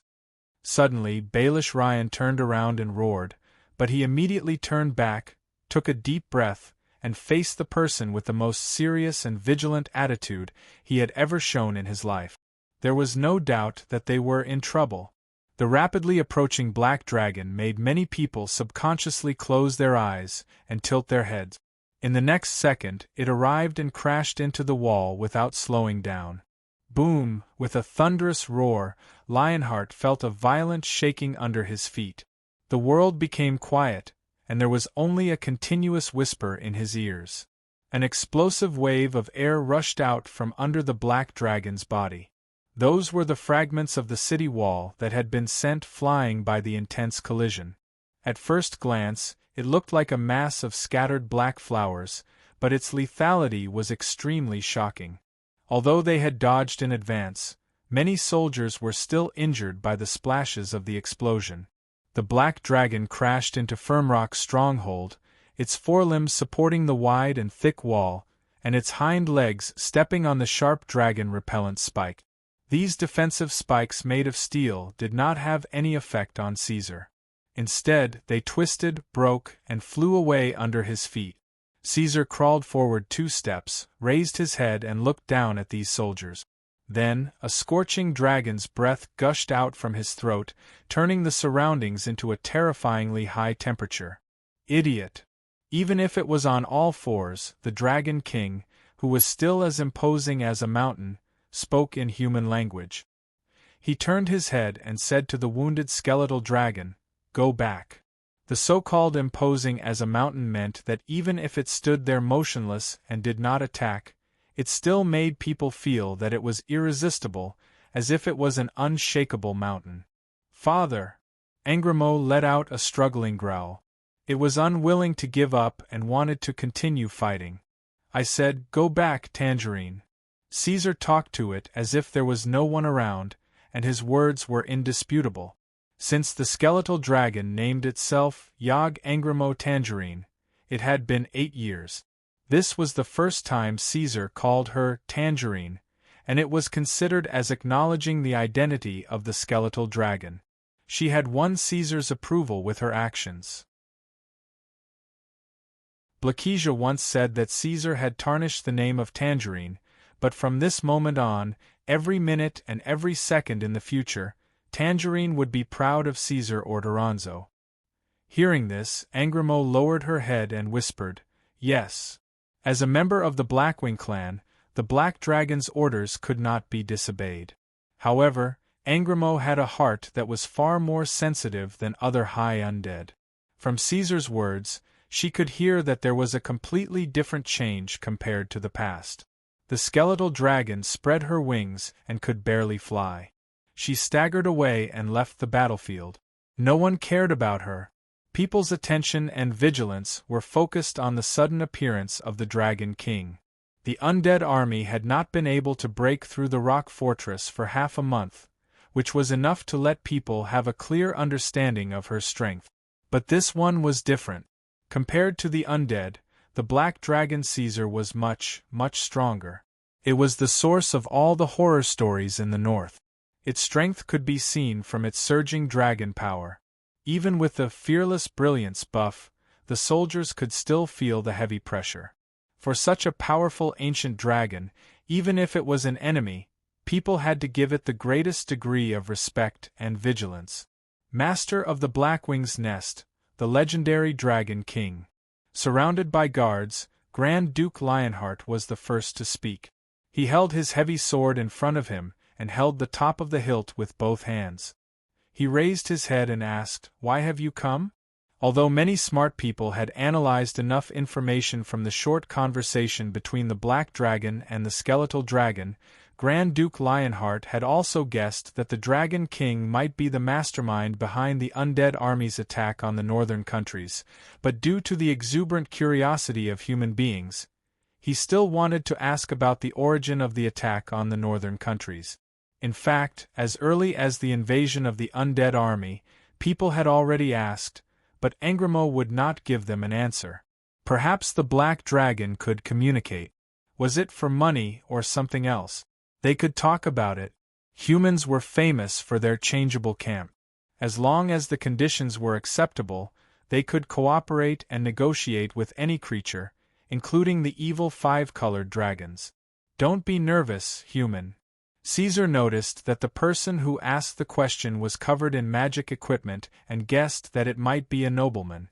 He grinned, showing his steel-like fangs, and said, "I mean no harm." Seeing the puzzled faces of the soldiers, the Black Dragon added with sincerity, "I just want to rule this place. The northern countries, I want them all." And so the war broke out again. Chapter 222. Roar! Flames raged. On the edge of the Firm Rock's stronghold's defensive wall, a black figure stood tall. That fellow's body was covered in armor-like scales. Its huge head swung left and right, and its two scarlet vertical eyes looked like a monster that had walked out of a nightmare. The Black Wing clan had yet to arrive, so the Firm Rock stronghold only had one opponent. However, the pressure it faced was no less than facing the entire undead army. In fact, it was even more so. Its destructive power far exceeded that of an ordinary army. Submit or die. Repeated roars sounded like thunder. The hippogriffs and griffins let out nervous cries, barely supporting the knights behind them. They circled around the Black Dragon's body, waiting for an opportunity to strike. If not for the multiple enhancement spells such as Fearless Glory and Heroic Encouragement, they probably wouldn't have been able to hold on for even a moment. They would have immediately flapped their wings and fled. The soldiers surged forward wave after wave, and then they were reaped one after another. Flames, lightning, acid, and frost were all things they couldn't resist. The Dragon King only needed to breathe out a breath to clear out a large area. Whoosh bang! The two soldiers who were crazily slashing at each other were smashed into pieces by the sharp claws that descended from the sky. As their flesh and armor were sent flying, the huge force pressed their bodies to the ground, squeezing them into two pools of unrecognizable mud. The Black Dragon Lord didn't look at them anymore. He turned around and bit a griffin that was screaming non-stop. He dismembered the griffin together with its knight. A large number of white feathers with dark yellow feathers floated down from the Black Dragon's mouth. This scene made the scalps of the others numb. They shouted and shouted, wanting to escape, but they had no choice but to turn back under the whipping and scolding of the warlord. After trembling for a while, they closed their eyes and rushed towards the Dragon King. However, the next moment, another black figure enveloped them, and a few unlucky ones were pressed to the ground. Although it was 24 meters tall, the Dragon King's physique was far stronger than that of an ordinary true dragon. Due to its short and thick neck, This fellow's visual effect was almost comparable to that of the ancient red dragon, who was over 30 meters tall. At the same time, it had an unimaginable weight. When the black dragon took a step forward, the entire Firmrock stronghold trembled. It was already a miracle that it didn't collapse. The Boulder Fortress was the crystallization of the wisdom of countless craftsmen in South Lying. It was also the first line of defense against the invasion of the undead army. Thus, under such circumstances, its load-bearing pillars and walls were reinforced with countless spells, allowing it to block Caesar's charge without slowing down. After all, that was the strongest attack he had unleashed up until now. At this moment, the Dragon King suddenly changed his target. His eyes were fixed on the 4 elemental towers that were radiating with resplendent radiance. Although these things could not cause him much trouble, they could cause a lot of damage to the Blackwing clan that was about to arrive.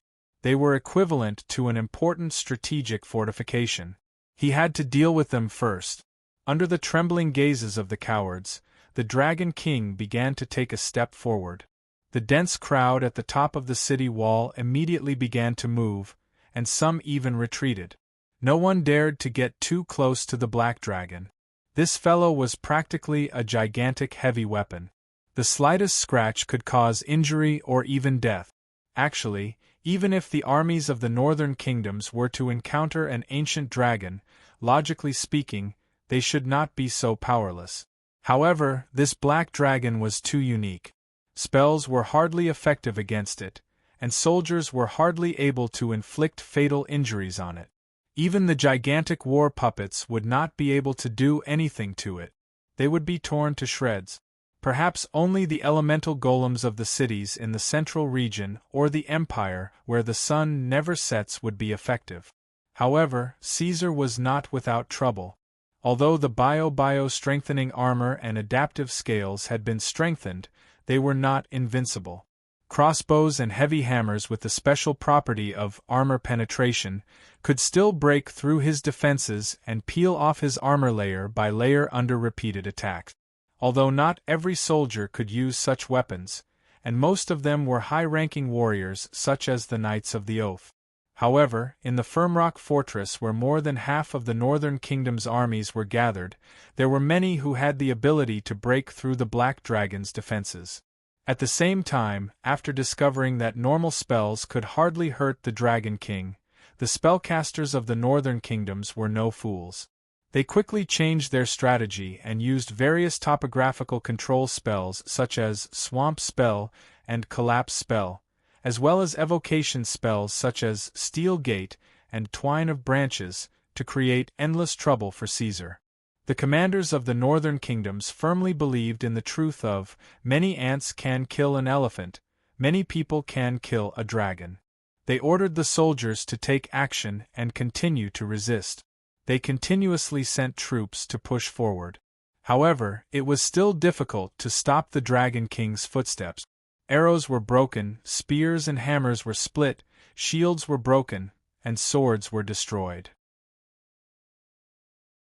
It was only when they finally approached an elemental tower that the army finally stopped retreating. Baelish Leon appeared in front of the Black Dragon once again. This ruler of South Rhine personally went into battle.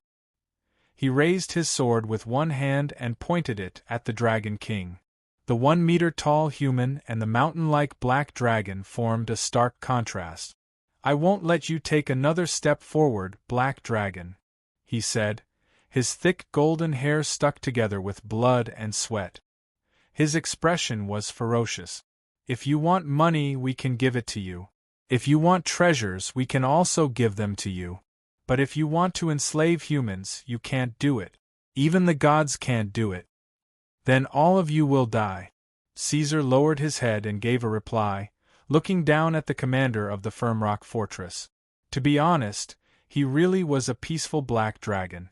If he could use threats, negotiations, schemes, and other methods to solve the problem, he would choose these methods first. But for this problem, it seemed that he could only choose the path of military conquest. "What does it matter if we die?"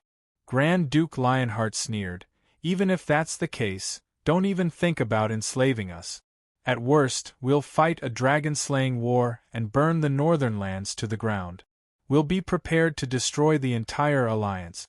You should also be prepared to have your head nailed to a copper pillar."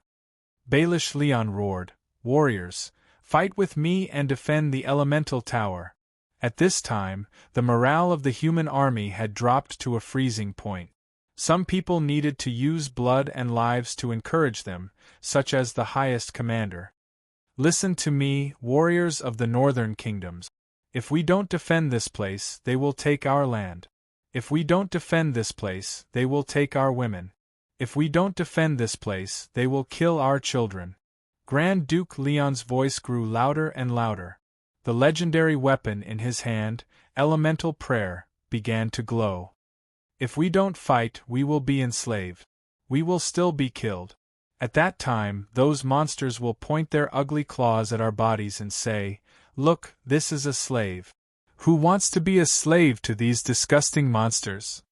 Warriors of the northern kingdoms who were born and raised in the northern kingdoms, please stand with me. Together, we will never retreat. Grand Duke Leon raised the legendary weapon that had completely turned into light and stood at the front of the formation. "For the northern kingdoms, for the firm rock fortress! For the firm rock fortress!" The impassioned declaration infected everyone. Tens of thousands of people cheered in unison. This sound shook the heavens and the earth. The roar shattered the dark clouds that gathered in the sky. It was far more imposing than the roar of the Black Dragon. "Wonderful speech." Black Dragon smiled. If it wasn't for the fact that his actions were too comical, he would have clapped for Grand Duke Leon to boost his morale. However, the morale of the human army had nothing to do with him. It was useless because he was no longer prepared to fight them alone. As tens of thousands of people roared in unison, Caesar only whispered a sentence that was completely drowned out by the roar. "Spotless land." In the next second, the magic light of the Tower of Elements that they had sworn to protect was instantly extinguished. The magic arrays and elemental crystals within the fortifications were all destroyed at the same time, completely losing their effectiveness. Under the shocked and incredulous gazes of the people, Black Dragon grinned and spread his wings. He no longer fought with the army in close combat. Under the cover of the crimson flames, he soared into the sky. On the other side, the figure of the Blackwing clan appeared at the end of the dark curtain. The Dragon King, Caesar Ordoronzo Tangerine, took a deep breath. The most powerful flame breath in history did not fall on the garrison camp, but directly on the indestructible walls of the firm rock fortress. Chapter 223. Twin-legged flying dragons and shadow manticore lions were densely packed and close to each other. Like a surging dark cloud, they covered the moonlight and quickly approached from the other side of the sky like a rising tide. Nearby, the majestic rock fortress, which was almost 50 meters tall and more than a few meters wide, stood majestically. And in the air in front of it, the ferocious black dragon opened its mouth wide. For the first time, Caesar used his breathing ability without restraint. The muscles in his throat were stretched to the extreme, and the liquid in his bladder that had been strengthened by his growth was squeezed out. It bloomed in the air and burned into a terrifying flame. The iradia did not have any ordinary substances that could spontaneously ignite in the air to create such a high-temperature flame. The composition and structure of the spontaneously ignited liquid in the bladder were unknown, but the effect was outstanding. At this stage, the black dragon's flame breath could already melt steel. It was completely on par with the ancient red dragon's breath, which was filled with elemental magic, or even stronger. Burning the city. Caesar focused his breath on a single point, flapping his wings and circling left and right, concentrating on burning the same area. The flame jet shot out from the Dragon King's mouth. When it left his throat, it was only a small beam of fire, but towards the end, it gradually evolved into a terrifying sea of fire that was even larger than Caesar's body. The defensive spell that came with the barrier could not withstand such a high temperature.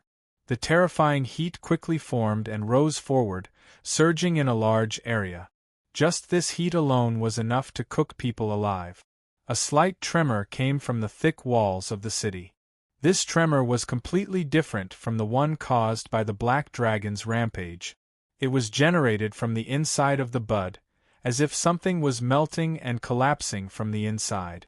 The soldiers were sweating profusely and trembling in fear. Staring at the terrifying black dragon, they could not help but think of a legend called Bahamut's Breath. Bahamut, platinum dragon god, king of good dragons, master of the north wind. Bahamut's breath refers to the breath of the dragon god. It only appeared once in the prehistoric era in Iradia, but was recorded in the memories and ancient books of some ancient creatures. It was later spread and widely known. Frost armor, stabilizing spell, mana barrier. The spellcasters in the north tried to stop all of this, but before that, the black dragon had already laid the groundwork. When it entered Firmrock Fortress, it specifically targeted these mages and warlocks. Now, the spellcasters were either dead or injured, and the spellcasters were severely lacking in strength. They no longer had the ability to stop the black dragon's breath. Grand Duke Lionheart glanced twice and found that the spellcasters were unable to stop the ferocious black dragon. His expression abruptly changed, and he began to roar, "Run! Run!" Duke Ryan's was Ryan-S. Although his breath was, his body was cold. The commander waved his hand, indicating for his guards to evacuate the soldiers. At the same time, he quickly ran to the stairs. When he saw the crowded crowd, he simply jumped off the 50-meter wall. After a tumble and tumble, this great warrior was not injured. He continued to shout at the army above, "Run! Come down!" Under the continuous burning of the black dragon's flames, the walls of Firmrock Fortress were broken into pieces. At the same time, the outer wall began to melt, turning into a magma-like substance. The trembling of the walls became more and more intense. Accompanied by the high-pitched roars of the wyverns, the entire Firmrock Fortress was shrouded in a terrifying atmosphere. Finally, the walls were breached. The walls of the Firmrock stronghold were torn apart and burned through.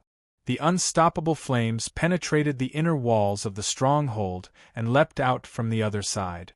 Everyone's eyes were bright red, reflecting the terrifying tongues of flames that bared their fangs and brandished their claws. The burning continued, but the walls of Firmrock Fortress had already begun to collapse. Regardless of whether it was inside or outside, there were large amounts of rubble and steel falling down. Of course, there were also soldiers who did not have time to retreat and fell off the walls due to the intense shaking. The scale of the collapse became more and more intense. The Black Wing clan had already arrived, but they did not take a step forward. They were all silent, not daring to make a sound. They quietly raised their heads to look at their king's infinite power. Under the surging breath of the Dragon King, more than half of the walls of Firmrock Fortress began to melt in front of him, turning into a waterfall of liquid magma, rolling down. In the densest and most intense sounds of collapse, in the dense steam and smoke that filled the sky, the walls of Firmrock Fortress turned into ashes, no longer existing. "Conquer!" the Dragon King roared. "For the Black Wing nest, submit or die." The seemingly endless Black Wing army roared as they swept past him, rushing into Firmrock Fortress, rushing towards South Rhine, rushing towards the northern kingdoms. Above Tiamat, the two young dragons stared blankly at the clouds in the distance, staring at this scene with their eyes wide open. When they saw the Firmrock Fortress that was as strong as a mountain collapsing in front of Caesar, and the walls that were as strong as a divine kingdom melting in front of Caesar, they could not help but let out an uncontrollable exclamation at the same time. Disbelief, as if they were in a dream, these were the only feelings Garen and Blakesia had. In the recent two eras, especially in the Third Era when the humans had risen, it was difficult to find such a majestic dragon, let alone a black dragon. Even the ancient black dragon and the ancient black dragon could no longer display such unforgettable ferocity. They searched hard in their minds, and in the end, they realized that only the first era, when the dragons ruled the earth, could be mentioned in the same breath. Only in that era, among the primeval black dragons and ancestral black dragons, there were cases of such brilliant battle result. The two young black dragons could not help but fall into deep thought. They had the same father and mother, so how could they be so different from Caesar or Doronzo? Could it be that they were adopted? No, their mother was also a normal black dragon, nothing out of the ordinary, and she did not give any preferential treatment to her eldest son. Could it be that Caesar was adopted? When everything was settled, Blakesia shivered as if she had just woken up. She spread her wings, twisted her tail and neck, and danced while screaming excitedly. I knew it! She flew up and down and roared. I knew that my decision to seek refuge with Caesar was right. One day, the great Blakesia will become the Black Dragon Queen and the wife of the Dragon King, or Doronzo. Garin had already moved closer, wanting to lick Blakesia a few times while she was so happy that she was not paying attention. However, when he heard what the little female dragon said, he could not help but stop and give up on this action. His yellow jade eyes dimmed. In the year 1641 of the third era of Iradia, Blackwing's Nest, under the leadership of the Dragon King, Caesar Ordoronso Tangerine, broke through the Boulder Fortress. Grand Duke Baelish Ryan and Grand Wizard Dale Barbosh fought to the last moment and died. None of the 12,000 soldiers surrendered. They all died in battle. 42 days later, Lion Country was under the control of Blackwing's Nest. Chapter 224. The Rock Fortress had been conquered, Grand Duke Lionheart had died in battle, and Lion Kingdom had completely lost its ability to resist. However, the monsters of the Blackwing clan did not act as the northern kingdoms had imagined, invading every nook and cranny of the northern lands like a plague. Instead, they temporarily retracted their claws and fangs. Even the noisy spirits of the dead were suppressed and locked within the borders of the Lion Kingdom. During this time, the Blackwing clan had only done a few things. They were on guard and counterattack, pacifying the civilians, restoring order, and trying their best to digest the things they had devoured in Lion Kingdom. The Battle Lizard Men had purged the Lion Kingdom. Now, the Black Dragon Lord had moved in and become Caesar's temporary residence. They had locked up the guards, chased away the servants, and moved away all the decorations in the palace. Even the dome had been partially removed with the help of the flying dragons, so that the huge black dragon could move about freely. The source of the chaos in the northern lands, the Dragon King Caesar, was sprawled in the hall with his 4 legs spread out. He wagged his tail and looked down at Luna and Garin playing card. Due to the changes in the clan, the 2 little dragons had been able to follow him around during this time. They acted as his hired thugs and dealt with some matters that needed to be resolved through intimidation. After discovering that Caesar had brought this forest sprite along with him all the time, Blakesia immediately had an idea after some understanding. She began to try her best to please little Luna so that she would not return to the dark and boring Underdark. Unfortunately, this did not have any effect. Even though she had always obeyed, Luna obviously did not like her. In comparison, the little one had a better impression of the simple-minded Garin and was willing to play with him. Blakesia was furious about this. She screamed in her heart again and again, but she was powerless. She did not even have the courage to question Luna. She had secretly looked. Even the violent Angramo did not dare to speak harshly to the little sprite. Even the fierce, ugly, pretentious leader of the Gnolls who held a legendary weapon and held great power had to smile when he saw the little sprite. This was not without reason. Blakesia knew that this forest fairy, who seemed like she could crush it to death with a single grab, was definitely not someone to be trifled with. After discovering that the fairy's residence was actually the Black Dragon Lord's treasury, she was even more alarmed and firm in her thoughts. She was still rather cautious when it came to matters of life and death. Therefore, at this moment, she could only stay quietly beside Garin, suppressing her jealousy as she watched this idiot play cards with Lady Luna. In Blackwing's nest, the only person she could bully was Garin. However, at this moment, in front of Caesar, she could not jump up and tear Garin apart. It was worth mentioning that although Garin did not show any improvement, Blakesia could already use the transformation spell skillfully. However, she did not use it much in public. She was worried that the Black Dragon Lord could not use magic, and to avoid hurting her brother's feelings, she did not dare to openly transform into her human form. The imperial court maintained its tranquility and harmony. As Caesar watched this scene, his thoughts had already drifted elsewhere. Was this war still going to continue? 12,000 was not just a number that could be crossed off at will. He saw with his own eyes how those soldiers fought to the death, how they were bathed in blood. The fine vision of a dragon allowed him to even see clearly how those people did not hesitate before they died, their faces filled with hatred. To be honest, due to various reasons, the current Caesar was neither a human nor a true dragon. Two completely different ways of thinking influenced each other in his mind, causing this fellow to have a certain sense of belonging to both creatures. Regardless of whether it was a human or a true dragon, he could not treat them like ants. After experiencing so much, Caesar was not a soft-hearted fellow. Even he would sometimes call himself an evil dragon. It was evident that he was not soft-hearted when it came to taking lives. However, the scene on the day the Boulder Fortress was breached, the desperate struggle of 12,000 people, the impassioned roars of death in the end, and the mourning of rivers of blood. Any sentient and intelligent creature could not help but be moved by this scene. 13,000 people was not a small number to the countries in the north. Moreover, these were all professional soldiers. Their deaths would greatly damage the strength of the countries in the north. If they continued to advance, Blackwing's nest would be able to engulf the entire north in 2 years, shrouding the alliance in a bloody black terror. However, war was only a means, not an end. Caesar was very clear about what he wanted. He did not lose himself, nor did he take pleasure in killing.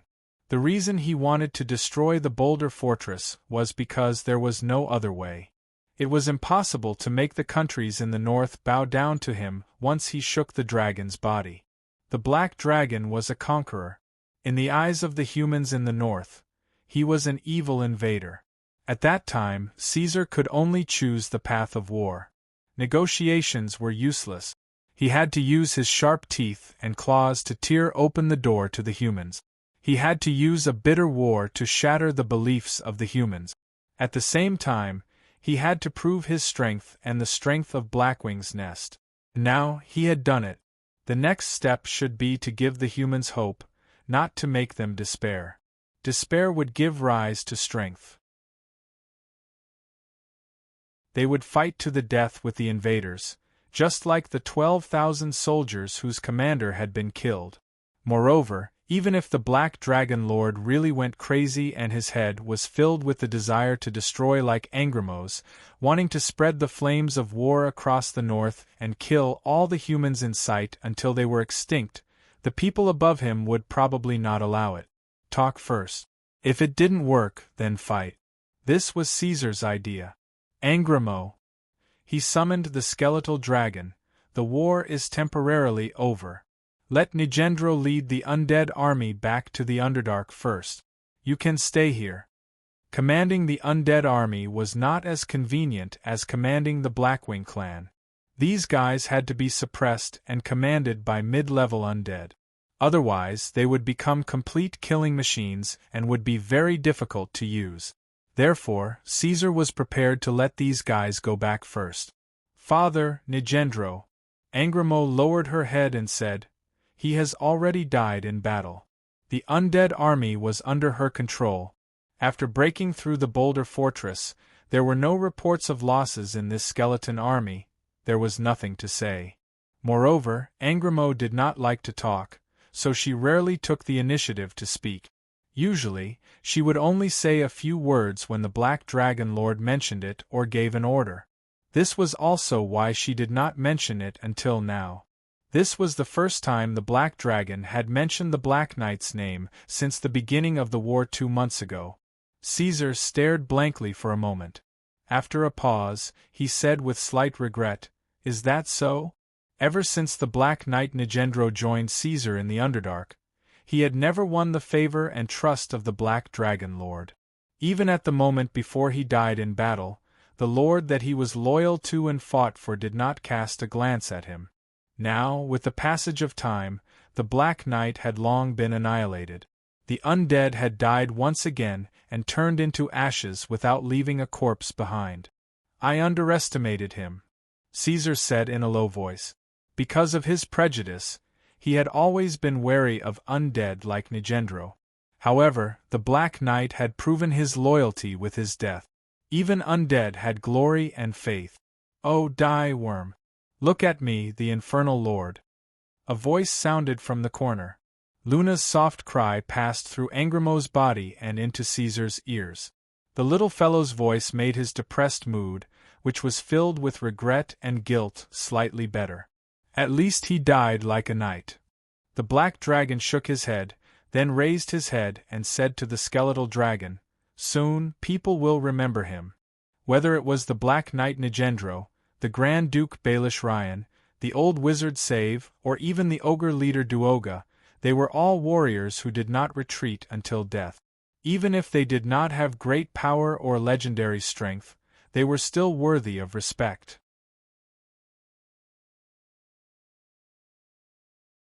Chapter 225. The end of the third year of the Iradia era, 1641, passed amidst the turmoil and chaos of war. Many major events happened in this year. For example, the demonic fish controlled the deep-sea kingdom to attack the empire on which the sun never set.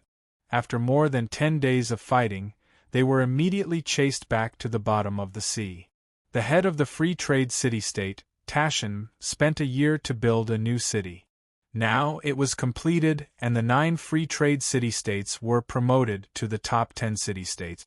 In the kingdom of Greycastle in the marshes, 2 legendary items were revealed among the dwarves of Greycastle. Adventurers from all over the world swarmed over and fought over them. The most famous and powerful ancient red dragon, Queen Oxuyi, was found and hunted by a team of legendary dragon hunters. In the end, she perished on a volcano on an island in the Sea of Stars. As the Iradia humans continued to rise, the Black Dragon Caesar's attack on the Lion Kingdom seemed to be a small matter in the distant and remote north. It did not attract much attention. However, to the people of the northern kingdoms, this was indeed an earth-shattering event, so much so that it affected their lives in many ways. Firstly, the Lion Kingdom, which was a stronghold on the way to the northern wilderness, was now completely unpassable. That place had completely become a wild paradise for monsters. Adventurers could only give up on the northern wilderness and turn south, or leave by crossing the sea from the west. Adventuring in the northern wilderness was one of the main industries of the northern kingdoms. Almost all the adventurers who arrived in the northern kingdoms hoped to go to the wider northern world to take a look. As a result, the northern kingdoms gradually lost a large number of people. Many merchants relied on these foolish adventurers to make a living.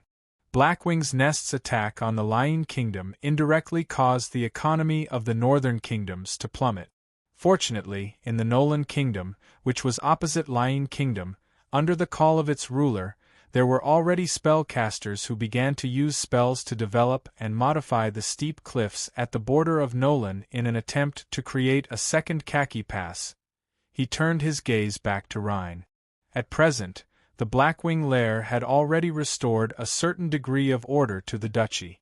Under Caesar's restrictions, the Blackwing clan had tried their best to rein in their wild nature, no longer baring their fangs and attacking those who obeyed him. Hogg had even reorganized a new gathering place for the obeyers and provided them with a certain amount of resources to help with post-war reconstruction. There are still humans living in Lion Duchy, and they have not been enslaved or mistreated. This was a rumor that was spread among the countries in the north. However, at the moment, this was only a one-sided statement from Lion Duchy. It had not been officially confirmed by any other countries, so people did not dare to believe it. As the people waited anxiously, it was the beginning of the Third Era, 1639. Fortunately, the people finally realized that the Dragon King Caesar did not seem to be keen on war. At the beginning of 1639, Blackwing's Nest had issued a statement to the northern kingdoms. If the other countries in the North Alliance were willing to submit to the Dragon King and pledge their loyalty to the Black Dragon, Caesar Tangerine, they would become subordinate countries of Blackwing's Nest. Blackwing's Nest could prevent war and ensure that the various levels of the subordinate countries and their governance would remain unchanged without too much interference. However, there were two requirements. The first was that the countries in the north had to completely obey the Dragon King's orders. The second was that they had to pay taxes. Pay taxes was what Blackwing's Nest had said. After studying the details, the Northlanders realized that, in their words, paying taxes actually meant paying tribute. This was not strange, as humans had long known about it. In the south, many small countries had to pay tribute to the empire where the sun never sets in order to seek protection. However, according to the Dragon King's intentions, after becoming a subordinate country of Blackwing's Nest, every line, every occupation, and even every person would have to pay taxes to Blackwing's Nest. Who knew how the Black Dragon had come up with such a method? These greedy pentashade dragons were simply being exploited. Oppression, enslavement. Originally, if they had only become a subordinate country of Blackwing's Nest in name and their country could maintain its original state, the rulers thought about it and felt that it was not that hard to accept. However, the details of the tax payment that followed had completely pierced their sensitive hearts. Although the tax rate was only 1%, this was a disguised way of snatching away their power. During this period of time, the countries in the north had not thought of counterattacking Blackwing's Nest and reclaiming the land that Lion had lost. There were even some who were constantly thinking and calculating. At the same time, they sought outside help, hoping to defeat the hateful Black Dragon. After all, this was not without benefit. Grand Duke Lionheart was dead, and Lion Duchy no longer had a legal ruler. As long as the Dragon King and Blackwing's Nest were chased away, the countries that they ruled could divide up the land. Lion Duchy, especially Khaki Duchy, was the pass to the northern wilderness. Its strategic and economic value was self-evident and unquestionable. However, after thinking about it calmly, they realized that they could not do it. It was not that the countries in the north could not gather an army like the one at the Firm Rock Fortress. To be honest, as long as they gritted their teeth and worked hard, they could even gather an even larger allied army. However, this was meaningless. Unless they had an army that was 5 or 10 times that of the Blackwing clan, with the development of the countries in the north, a small military advantage was useless. During this period of time, there had been multiple probing attacks on multiple fronts. This had allowed the people to see how powerful the leaders of Blackwing clan were. Orcs, flying dragons, demon hounds, gnolls. The original leader of the undead army, the skeletal dragon, would probably be reduced to the same status as the leader of Blackwing clan. It might even be ranked in the lower middle. It might not even be able to defeat Hogg, Husky, and Nero. This meant that the Dragon King only needed to send out the leaders of the clans of Blackwing's Nest to lead their tribes to overthrow the remaining 5 countries in the Northern Alliance. Strategists and commanders judged that Blackwing's Nest had the ability to fight on multiple fronts. They could even fight on multiple fronts against the neighboring Fey, Daros, and Lackland duchies and launch attacks at the same time. At the same time, Blackwing's nest, which was stationed in Lyene, began to make use of mutated monsters, corrupted adventurers, and merchants to spread the news. At the same time, a propaganda team formed by the twin-legged flying dragons also cooperated with the operation. They flew over the skies of the various countries and threw down quality energy crystals in places where there were many people. It recorded the living conditions of the people in Lyene Duchy after they submitted to the Dragon King. Although they were surrounded by monsters and were somewhat terrifying, it seemed that these people were living quite well. There were even fragments of monsters from the clans helping them. The people gradually became noisy. In a situation where there was a great disparity in strength, a normal person with a normal mind would not hope for war. It would not benefit them at all. Furthermore, it would mean that everything they had worked on for a long time would be disrupted. They would face the loss of their loved ones, chaos, and bandit. The bloody lesson of the Boulder Fortress had taught them the consequences of resisting. Voices asking for peace and submission began to appear. Of course, it was not that there were no opposing views. Amidst the voices of submission, a large group of people who advocated stubborn resistance and would not rest until death surged out. They claimed that they would defend the glory of the Northlanders with their lives and firmly expressed their stance. They also severely reprimanded those who advocated for surrender and demoted them to the title of Dragon Slave. Objectively speaking, there was nothing wrong with these two views. However, the polarized views caused the internal conflicts in the various countries in the Northland to become more and more intense. There were already situations where people from both sides attacked each other. However, the final decision was still in the hands of the ruling class of each country. It was obvious that they had not given up. They were unwilling to give up their original position as great feudal lord and submit to the Dragon King. At the same time, they did not dare to stand out directly and openly declare war on Blackwing's nest. Therefore, the various countries in the Northland pursued an attitude of indifference and indifference. They pretended not to hear the demands and threats made by Blackwing's nest. They neither objected nor acknowledged them. They maintained their previous state as if nothing had happened. This situation continued until Blackwing's nest released the second quality energy crystal.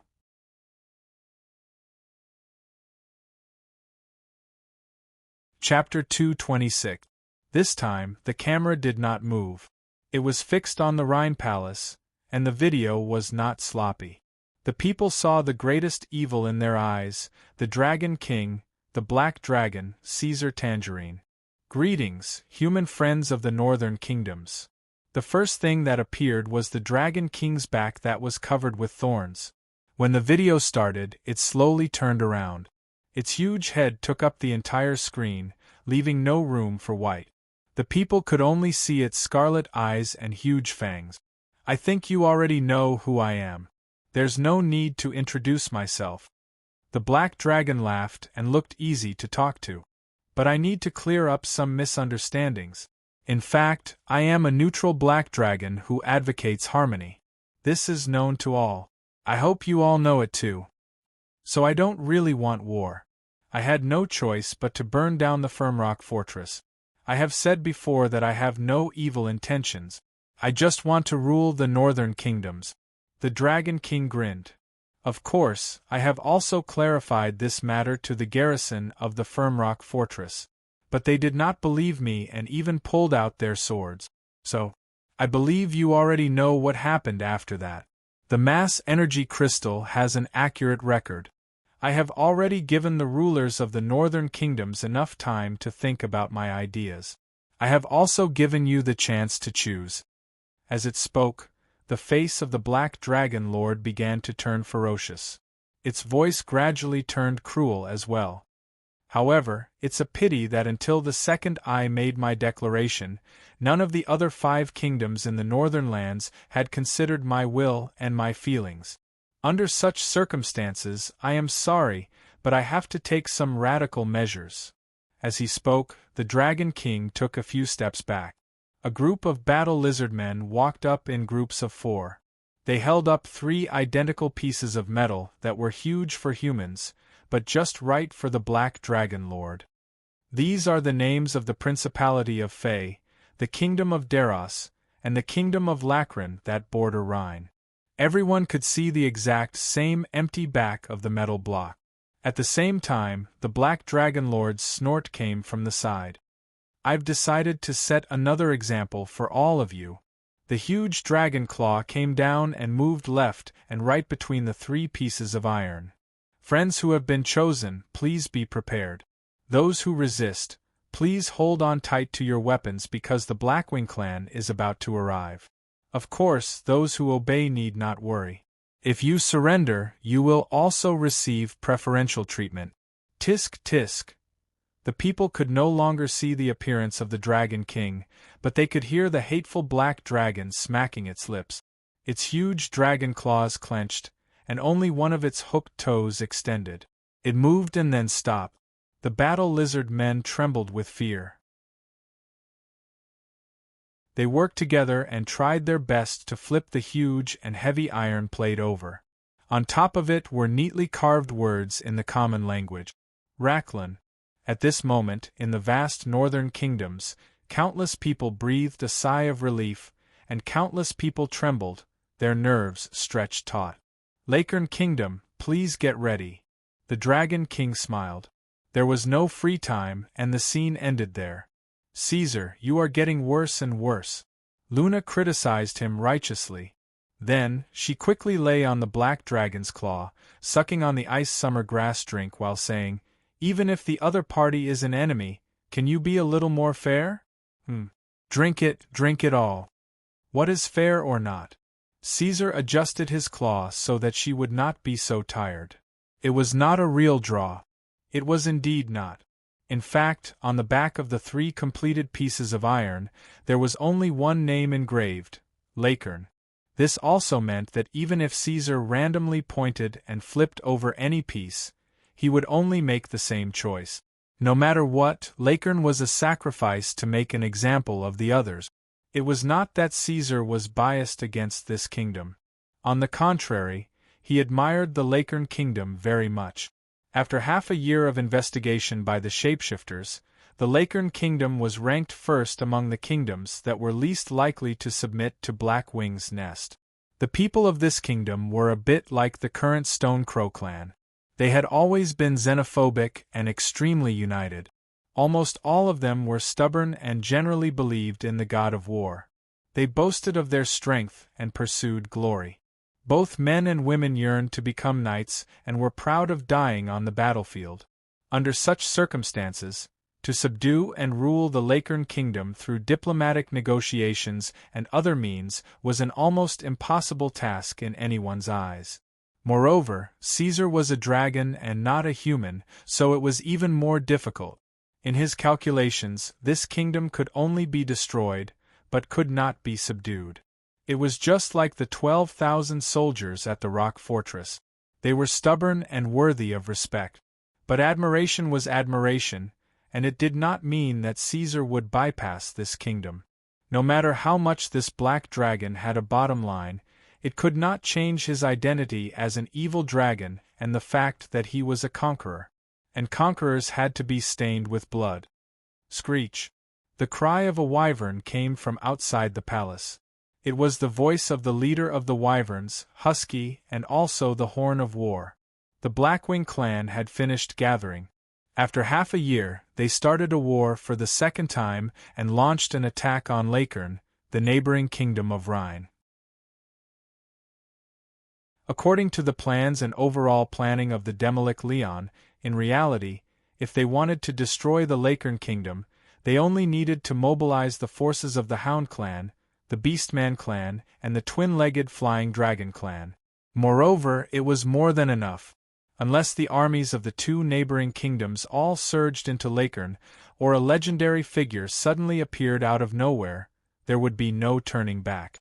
The other party would not have a chance to turn the tables. However, Caesar still did not care about the loss of resources and had the entire Blackwing clan move out. The true meaning of this war was not to purge the Lacern kingdom. Instead, it was to prevent another war from erupting in the northern lands after the war.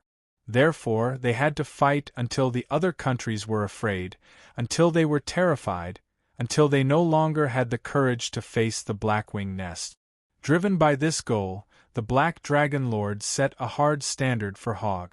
Within 3 days, they had to break into the palace of Lakern and destroy all of the large-scale armed forces of Lakern. This was going to be a lightning war. In the end, reality proved that he had underestimated Hogg. Or rather, he had overestimated the resistance of Lakern. On the night of the second day after the war started, before the third day had even begun, the Blackwing clan had already torn apart all resistance and entered the palace of Lakern, occupying the entire kingdom. The king of the kingdom, Loren Lakern, personally led 2 groups of palace knights and surrendered. The news spread throughout the northern lands. On the morning of the second day, the neighboring kingdom of Fey surrendered. On the afternoon of the same day, the neighboring kingdom of Daros surrendered. On the fourth day, the principality of Nolan, which was separated from Rhine by Daros, surrendered. At this point, the war in the northern lands had come to an end. The Blackwing nest had spent half a year to conquer the entire territory of the Alliance, which stood in the corner of Iradia. Of course, this was far from the end. On the contrary, it was just the beginning. The subsequent regulation system, the revision of the code, and the construction of an ecosystem where monsters and humans could coexist were the most important things that Caesar was about to face. But no matter what, the war had ended. The rulers of the 4 countries rushed over from all over and arrived at the Palace of Rhine. They knelt down in front of the Black Dragon and called it king. This marked the beginning of a mixed empire. Since the end of the First Era, Iradia had a different kind of emperor who ruled over more than a few 100,000 humans for the first time. In order to distinguish it from the trading city-states, the Swamp Kingdom, and the emperors who did not fall, people fearfully called it the Black Emperor. Caesar, you told me before that expanding your influence and strengthening your power was for revenge. What about now that you have completed your revenge? To enjoy life and also to make you a queen.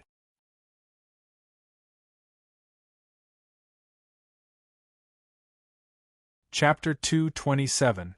The little fellow ran away very quickly. Didn't you agree to get married? The Black Dragon looked at her back as she ran away, and let out a series of groans. He had wanted to strike while the iron was hot and ask when Luna would be able to create a fairy dragon with him. He had even prepared the transformation necklace, and it was a double set. But since she ran away, he would ask again next time. The Rhine court was now under the strict control of Blackwing's nest, so Caesar did not have to worry about her safety. Since the little fellow was not here, he could summon that weird and twisted fellow. Before the Demolic arrived, Caesar had already gone through his thoughts while waiting. So after seeing Rain, he did not waste any extra time to slowly start the conversation. Instead, he went straight to the point and asked, "How do you think we can make the humans in the northern countries truly accept an evil and ruthless black dragon as their ruler?" This was not a small problem. With Caesar's identity, it might be easy to make the underground clans submit to him, and it would be relatively easy to subdue the evil monsters. But if he wanted to truly rule these humans, he would have to spend a lot of effort. Times had changed. It was no longer the First Era when dragons ruled the land. Looking at the overall situation in Iradia, the future of the human race was very good. They had great potential, but they were far from reaching their peak, not to mention declining.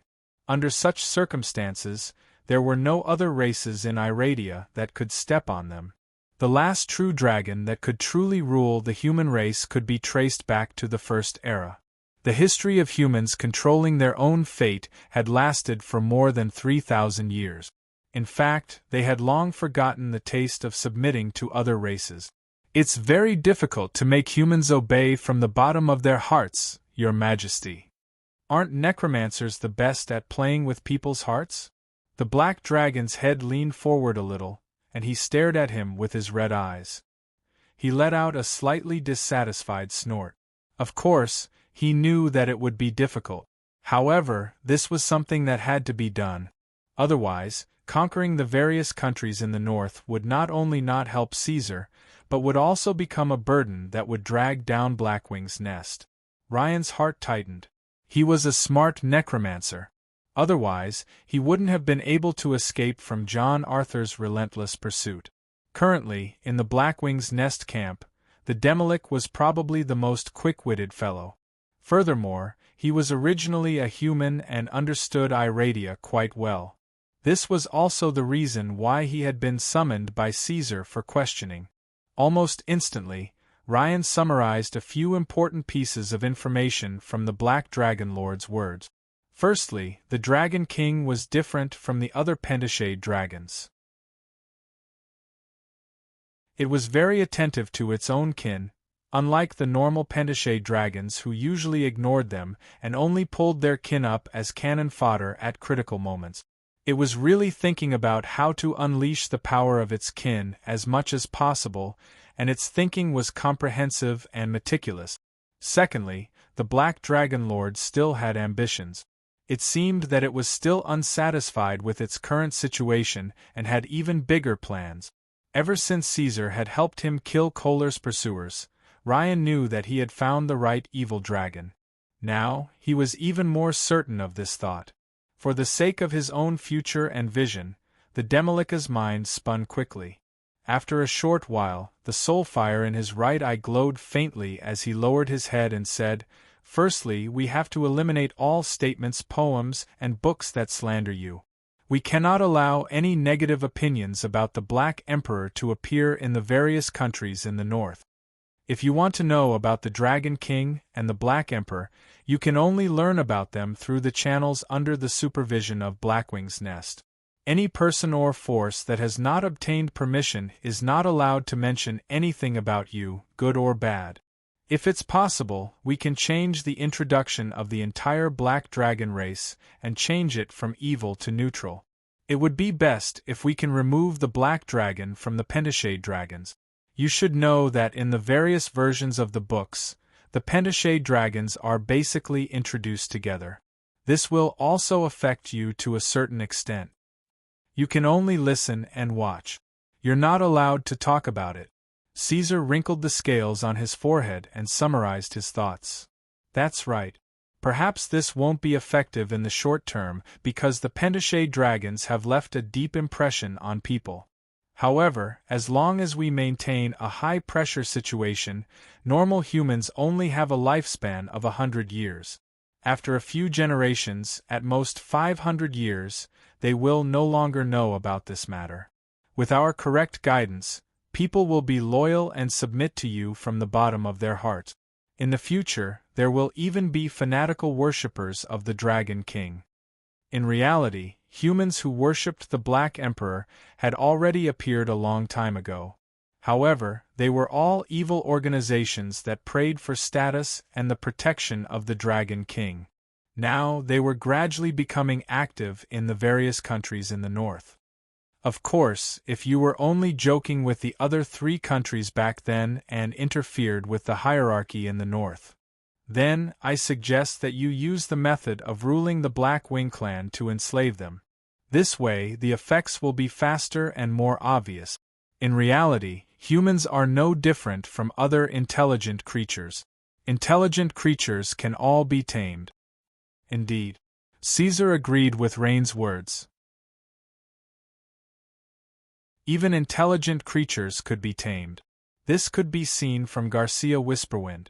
Speaking of Garcia, he suddenly remembered that there had been no news from the Elven Forest for a long time.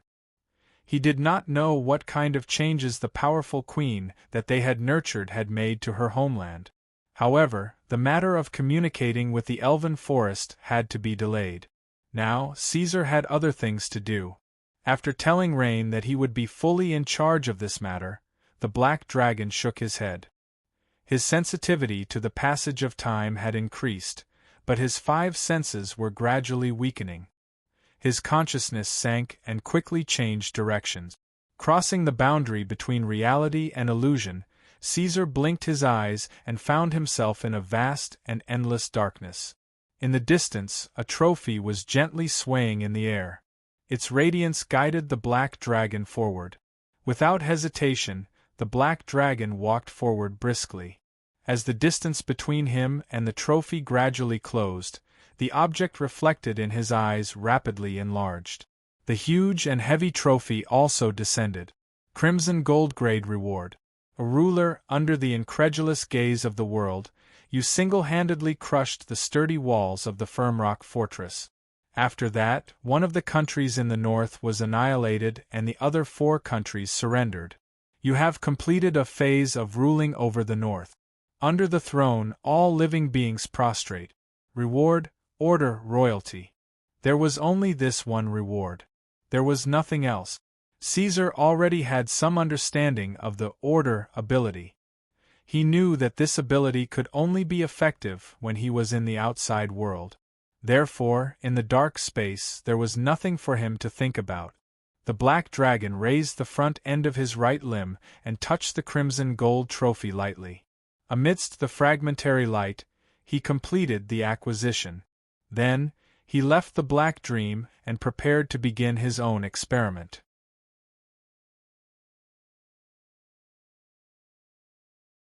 Chapter 228. Royal Authority. Caesar said softly as he faced the vast mountain range that stretched on and on. It was like the scene when he used the spotless land. A gentle breeze surged and spread in all directions, but the effect was the same as before. He did not notice any unusual changes after that. Of course, this might also have something to do with Caesar's abnormally low perception. The black dragon was already experienced. He was neither confused nor hesitant. He returned to the Rhine Palace and waited for about half a day. Then, he informed Hogg to find a few of the most worthless jackalens in Blackwing's nest. After Hogg retreated a certain distance, the Black Dragon Lord began the experiment again. Order, royal authority. In an instant, a few jackalens who did not know what was going on and were trembling in fear immediately let out painful howls. Then, they quickly shut their mouth. It was as if an invisible hand was pressing them to the ground. Their limbs were spread out and stuck to the ground, unable to move an inch. And this was only the initial scene. As time passed, blood gradually flowed out of the jackalens' mouths, eye sockets and ears, but they could not make any sound. By the time Caesar realized this problem and stopped the order, the 5 jackalens were completely dead. Without any emotional fluctuations, the Black Dragon Lord called out. The battle lizardmen who were on guard outside the palace immediately ran in and dragged the 5 twisted corpses away, leaving behind streaks of filthy blood. Is it a order similar to draconic aura? Caesar thought. No. The range of the effect of royal authority was obviously smaller than the dimensional suppression produced by his body. Even the battle lizardmen who were waiting outside the palace were not affected. Moreover, even the draconic aura of the mother of evil dragons, Tiamat, would at most scare these jackalens to death. It would not cause substantial damage like rupturing blood vessels and internal organs. Heavy pressure? Force field? He slowly figured it out. After thinking for a while, he signaled Hogg to find the strongest husky and Nero in Blackwing's nest. He was ready to try again. Get ready and resist with all your might. Let's see if it can affect you. When the Wyvern Chief and the Demon Hound Chief arrived, Caesar reminded them. He did not give the 2 chiefs a chance to ask questions and directly said, Order, royalty. An unprecedented pressure descended once again. The unprepared wyverns and demonic hounds were immediately pressed to the ground. However, compared to ordinary gnolls, they were very powerful clan leaders. Therefore, this time, Nero and Husky were able to move and make sounds. The dragon vein wyvern, which was more than 8 meters long, let out a sharp cry. It obeyed its master's order and tried its best to resist. Its wings flapped back and forth, its feet scratched the floor, and its tail was stretched into a straight line. However, even if it screamed endlessly, it still could not stand up. On the other hand, the demon hound leader's performance was better. As the leader of the clan who could tear Black Shia apart, Nero's strength had increased again after completing the Devour Living Body talent. His combat power had increased from 347 to 400. It should be noted that this was a value that only an adult black dragon could have. In the low howl, it twisted its body and gradually stood up. Even if it was under great pressure and its limbs were trembling, it still stood up firmly and slowly. However, right after that, Caesar heard the sound of bones breaking. Nero was knocked into the dust and pressed back to the ground. His condition was even worse than that of the Wyvern chief Husky. His eye sockets were already bloodshot. Under the throne, all living things prostrate. The more they resisted, the stronger the counterforce would be. Caesar stopped the order ability at the right time. Nero and Husky were not gnolls that could be abandoned at will. These two were his treasures, his right-hand men. If he accidentally killed them, the black dragon would be heartbroken. Hog, take Nero to rest. If it doesn't work, find a few northern priests. Those guys should still be alive. Yes, your majesty. The gnoll chief called a group of wolf pups and carried the immobile demon hound chief away. While witnessing this process, the black dragon turned his head slightly to the wyvern chief Husky, who was in a better state, and asked, "How do you feel, master?" The wyvern chief Husky panted. There was confusion and shock in his eyes. He did not understand what kind of magic this was. "It's like a hand is pressing down on my body, tearing my organs and locking my throat. It's terrible, although it looks fine on the outside." Husky bent his neck and spread his wings slightly. He looked at his body from left to right. "But I feel that there is damage inside my body. It hurts, master." In that case, Caesar rubbed his thick and sharp chin and nodded. "I know. You can leave too. If you can't, stay with Nero and let Hog arrange treatment for you." "Yes." Husky left as he was told. His walking was a little uncoordinated. After all, he was not in a state of extreme combat. At this time, the wyvern could not completely ignore the pain. Caesar understood and gave a definition to the newly acquired command. In his words, if the dustless land was equivalent to an anti-magic field, then the crown was similar to a supergravity field. This was very good. Although he could not use magic, the command could make up for this shortcoming that could not be ignored. It was also a kind of compensation. Moreover, the actual performance of the command series was not worse than magic. It might even look stronger.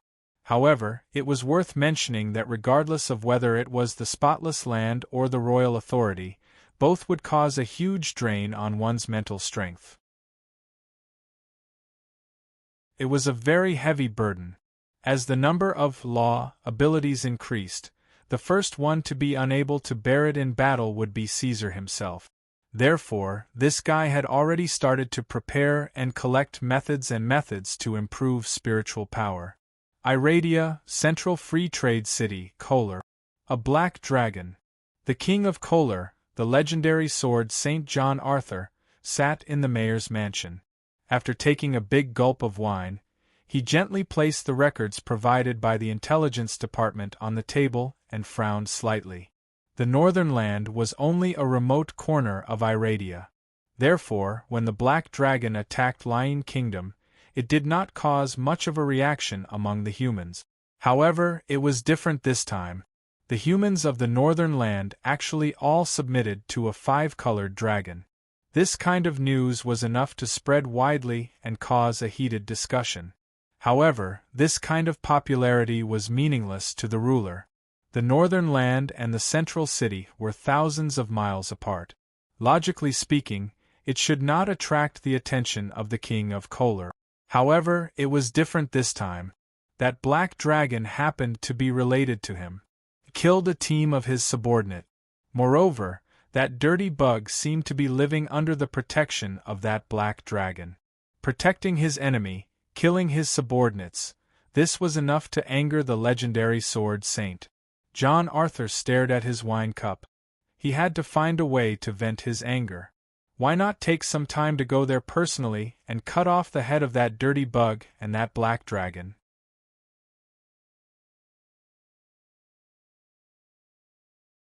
Chapter 229. With the acquisition of Order Royalty and his growth in recent years, Caesar found that his comprehensive combat ability value displayed in the verification device had exceeded the 1,000 mark. According to the integration of various data, under normal circumstances, when a human's combat ability value reached 700, they would be considered to have stepped into the realm of legends. However, due to the support of the true dragon's strong physical body, the threshold would be slightly higher. Only after reaching 1,000 could they be considered a legendary true dragon. Among the black dragon and white dragon, only the ancient dragon could reach such a level. Even the most powerful red dragon, the crown of the 5 colors, could reach the realm of legends at an extremely old age. It was already considered to be gifted. However, in the unknown north, a young black dragon had already stepped onto the path of legends. However, this did not seem to bring any changes to Caesar. The holy light baptism and dark disorientation that he had imagined did not appear. The life of the Black Dragon Emperor was still as usual, and the advancement to legend was a matter of course.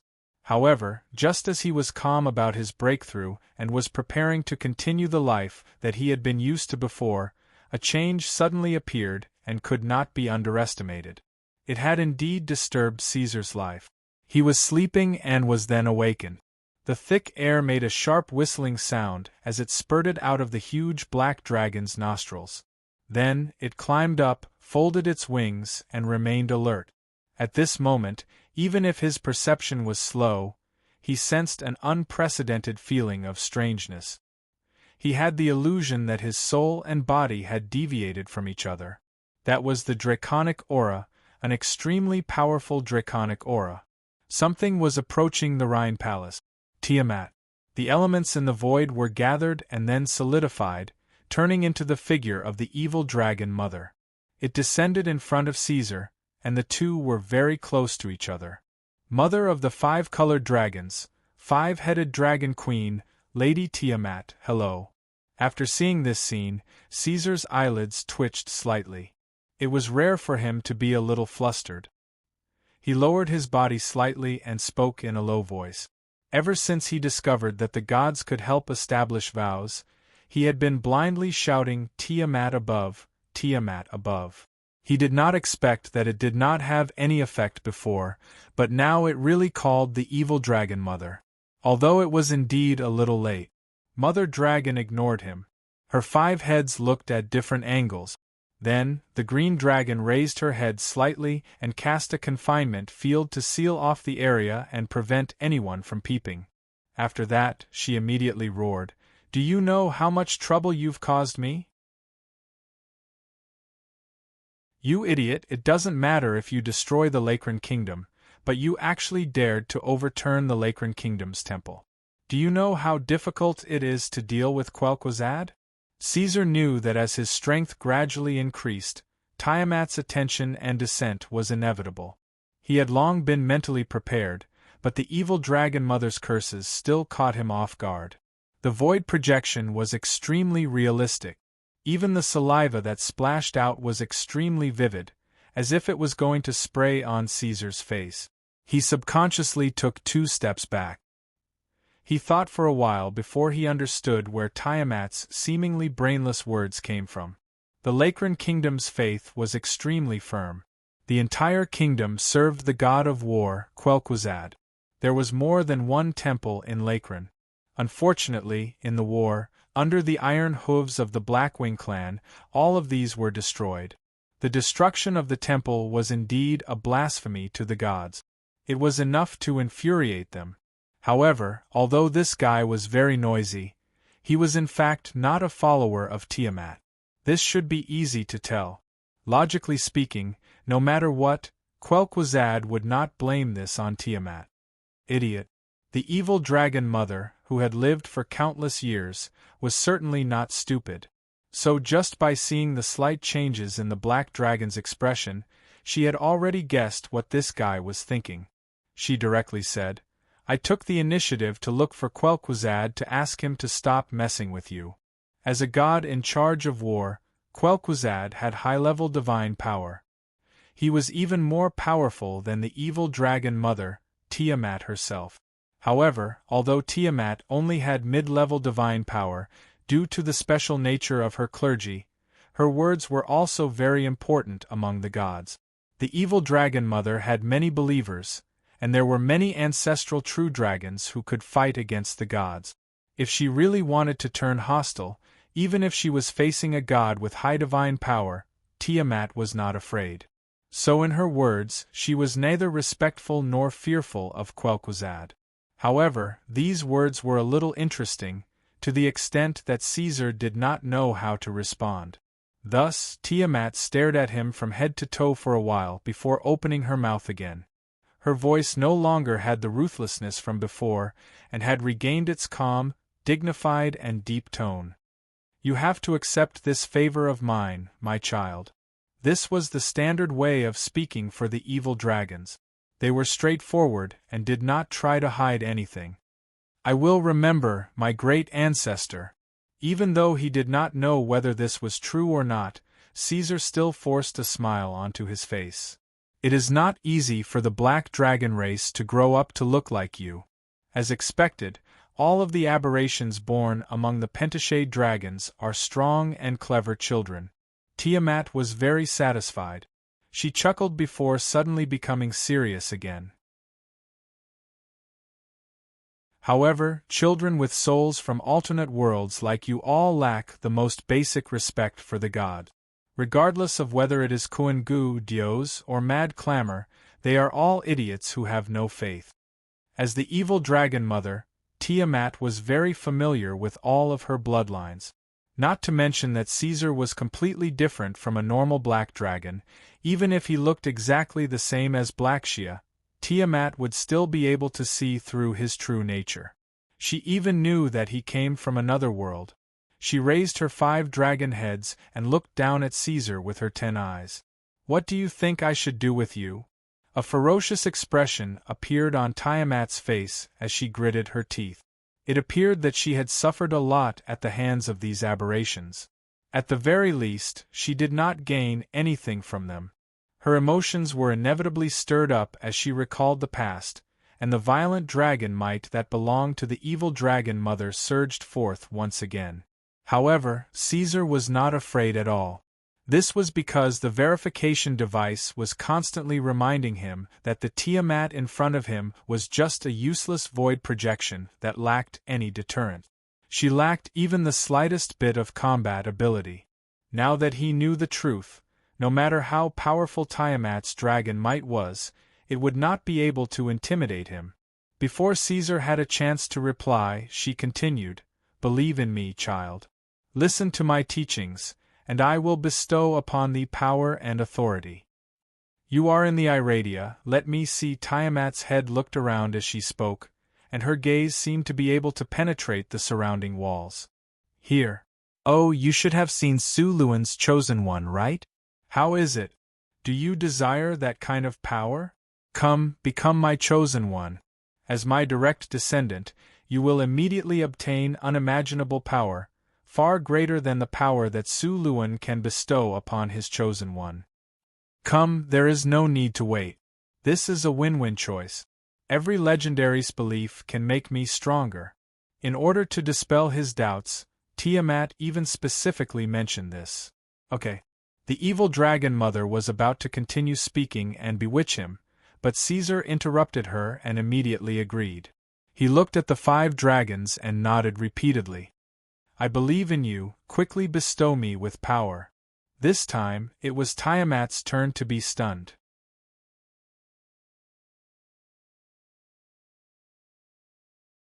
Chapter 230.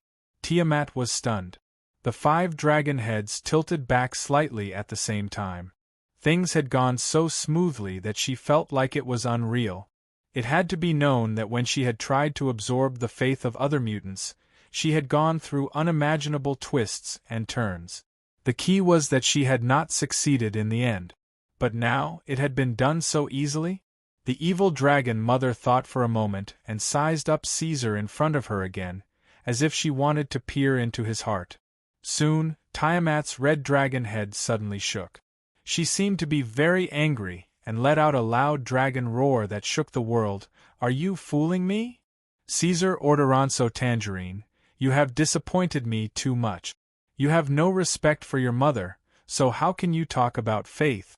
The red dragon head leaned forward and its fangs pierced through Caesar's body. "As a chromatic dragon, I know everything about you. Don't even think about deceiving your mother." As the creator of the Pentashade dragons, the Dragon Queen's head was also the manifestation of her divine power. The Red Dragon Queen's head represented strength, the Blue Dragon Queen's head represented authority, the Green Dragon Queen's head represented wisdom, and the Black Dragon Queen's head and the White Dragon Queen's head represented greed and wildness.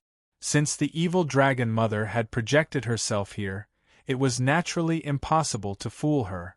Caesar also knew this, so he lowered his head and pretended to be stupid. He let out a simple and honest laugh like when he was young and admitted defeat.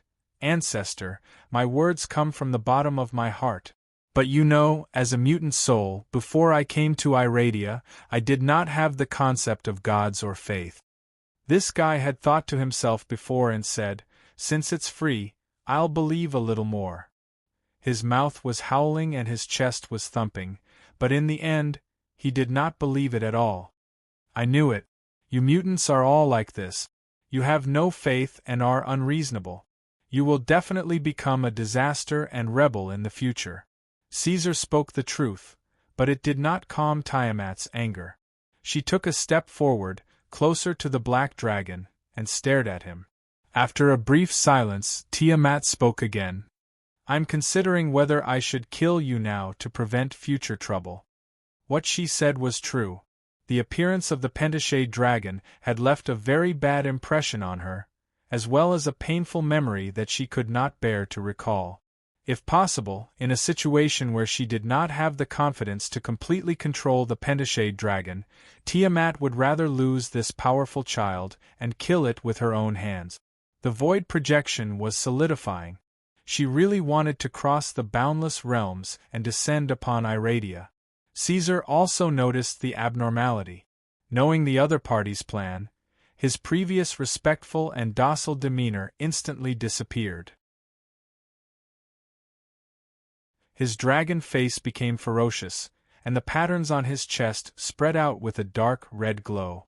Not only did this fellow not retreat, but he also moved closer to Tiamat. He arched his waist and raised his head, which was even more exaggerated than two dragon heads put together, until it was almost touching her. If Tiamat really wanted to descend, he would definitely not be able to escape. The evil dragon mother would not allow him to escape. Since the other party wanted to kill him, Caesar naturally would not care about the dragon mother. He would definitely bite back. It would be better to fight to the death at close range, using the spotless land to disturb the divine power, and then for a short period of time, they could fight at close range. Of course, this was only an ideal ending. If they really fought, Caesar did not know how strong the gods were. But no matter what, this black bastard was getting bolder and bolder. But in the end, Tiamat gave up on this plan. In the lying royal court, there were no blood sacrifices or chosen ones, so she did not even have the medium required for her clone to descend. If she were to forcefully cross the boundless realms and descend with her true body, it would cause her to expend an immeasurable amount of divine power. Furthermore, she would also become extremely weak during her descent. Under such circumstances, it was still questionable whether she would be able to defeat the Black Dragon. Even though this little guy was still far from reaching his full potential, his power was already very eye-catching. Even if he were to be placed in her army of divine prodigies, he would still be able to hold a place in her army. Everyone in Iradia thought that the Dragon King was an ancient dragon, but Tiamat could clearly see that this guy was only a young dragon. In her eyes, young dragons were not even considered to be little guys. At most, they could only be considered to be young dragons. At this age, even Mad Clamor and Kuan-gu Dios did not seem to be this powerful.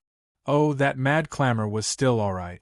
At most, it would refuse to listen to Tiamat's teachings and abandon the evil dragon mother.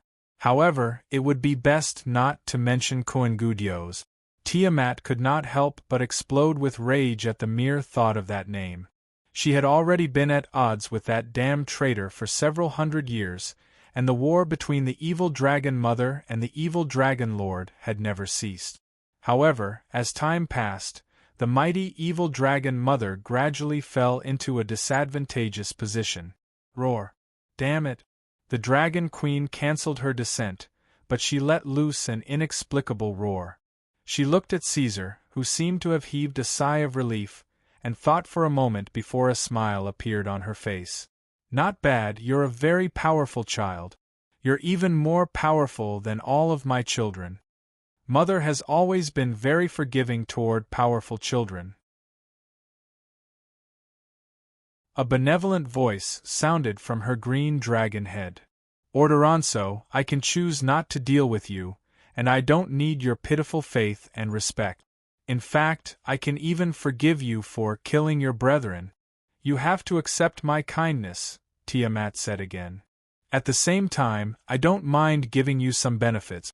You're an untrustworthy bastard, so you won't be able to accept my divine power. However, I can bestow this grace upon your younger brother and sister. At the same time, I can seal away their greed for money and power so that they can help you maintain Iradia's rule. Garen and Blakesia were both worshippers of the evil dragon mother, but in Tiamat's eyes, she seemed to be treating them as sacrificial lambs as a gift to Caesar. This is the third favor. You have to remember it. Of these 3 favors, the first 2 have already been done, so you have to repay them. Tiamat smiled at him, but her tone was firm and resolute. As for the third favor, you can refuse. However, with these 3 favors added together, I only want you to do one thing for me. Do you accept this deal? What is it? This time, Caesar did not nod immediately. Instead, he wanted to clarify things first. When dealing with gods, one must be cautious. Whether it was a good god or an evil god, they were not easy to fool. This was especially true for the evil dragon mother, Tiamat. Tiamat did not beat around the bush and directly said it. However, this is a level that you can't come into contact with at the moment. When you have power close to that of a god, I will naturally come and find you. As for the degree of danger, it depends on your power. So, become stronger as soon as possible, my child with a different body. Help her fight against Bahamut's army? Speaking of war, Caesar subconsciously thought of Tiamat's archenemy. The Black Dragon Lord thought about it. His way of doing things had always been inclined towards evil. He could not coexist with the metal dragons and was originally an enemy. Thus he agreed. Tiamat was not a philanthropist. It was almost impossible to fool her with a few words. If he really angered the famous evil dragon mother in the endless world, who knows what this dragon queen would do? Even in Iradia, there were many of Tiamat's legendary ancient dragon believers.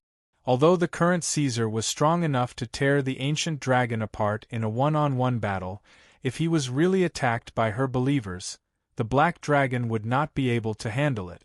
Now, Caesar could accept this result. This was equivalent to Tiamat giving him a long-term investment, waiting to be repaid in the future. Although when the time came, the strength that Tiamat wanted Caesar to do might be far greater than her investment. After all, their positions were now far apart. The Black Dragon Lord had no choice but to agree. You are very smart. You should be like this when you are weak. Seeing Caesar nod, Tiamat waved her 5 heads and laughed in satisfaction. Then, she kindly reminded him, "Be careful, little one. As a non-believer, if you really die, even I can't pull you back to repay your debt." Of course, if you ever change your mind and decide to listen to the teachings of the great Dragon Mother and become my believer from the bottom of your heart, I will always open my arms for you, child. Her voice became softer and softer. Finally, the light particles dispersed and her body turned into nothingness.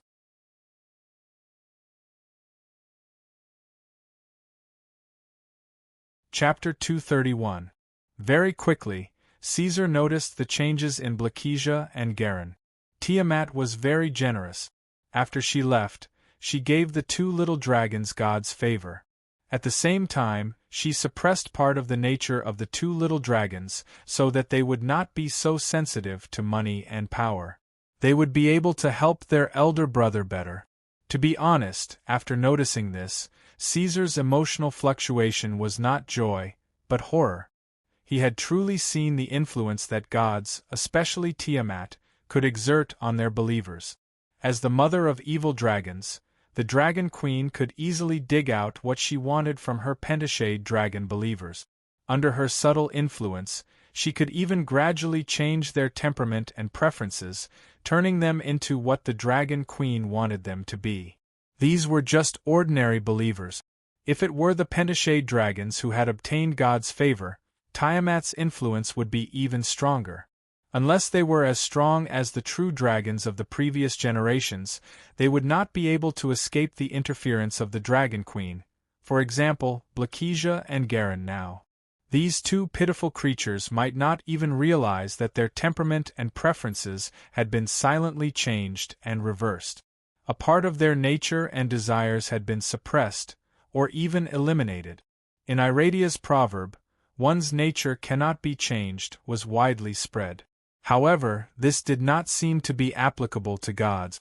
Tiamat used facts and phenomena to teach Caesar a lesson, showing him the unimaginable infinite power of a true god. However, in this way, it was even more impossible for Caesar to run over and believe in the gods.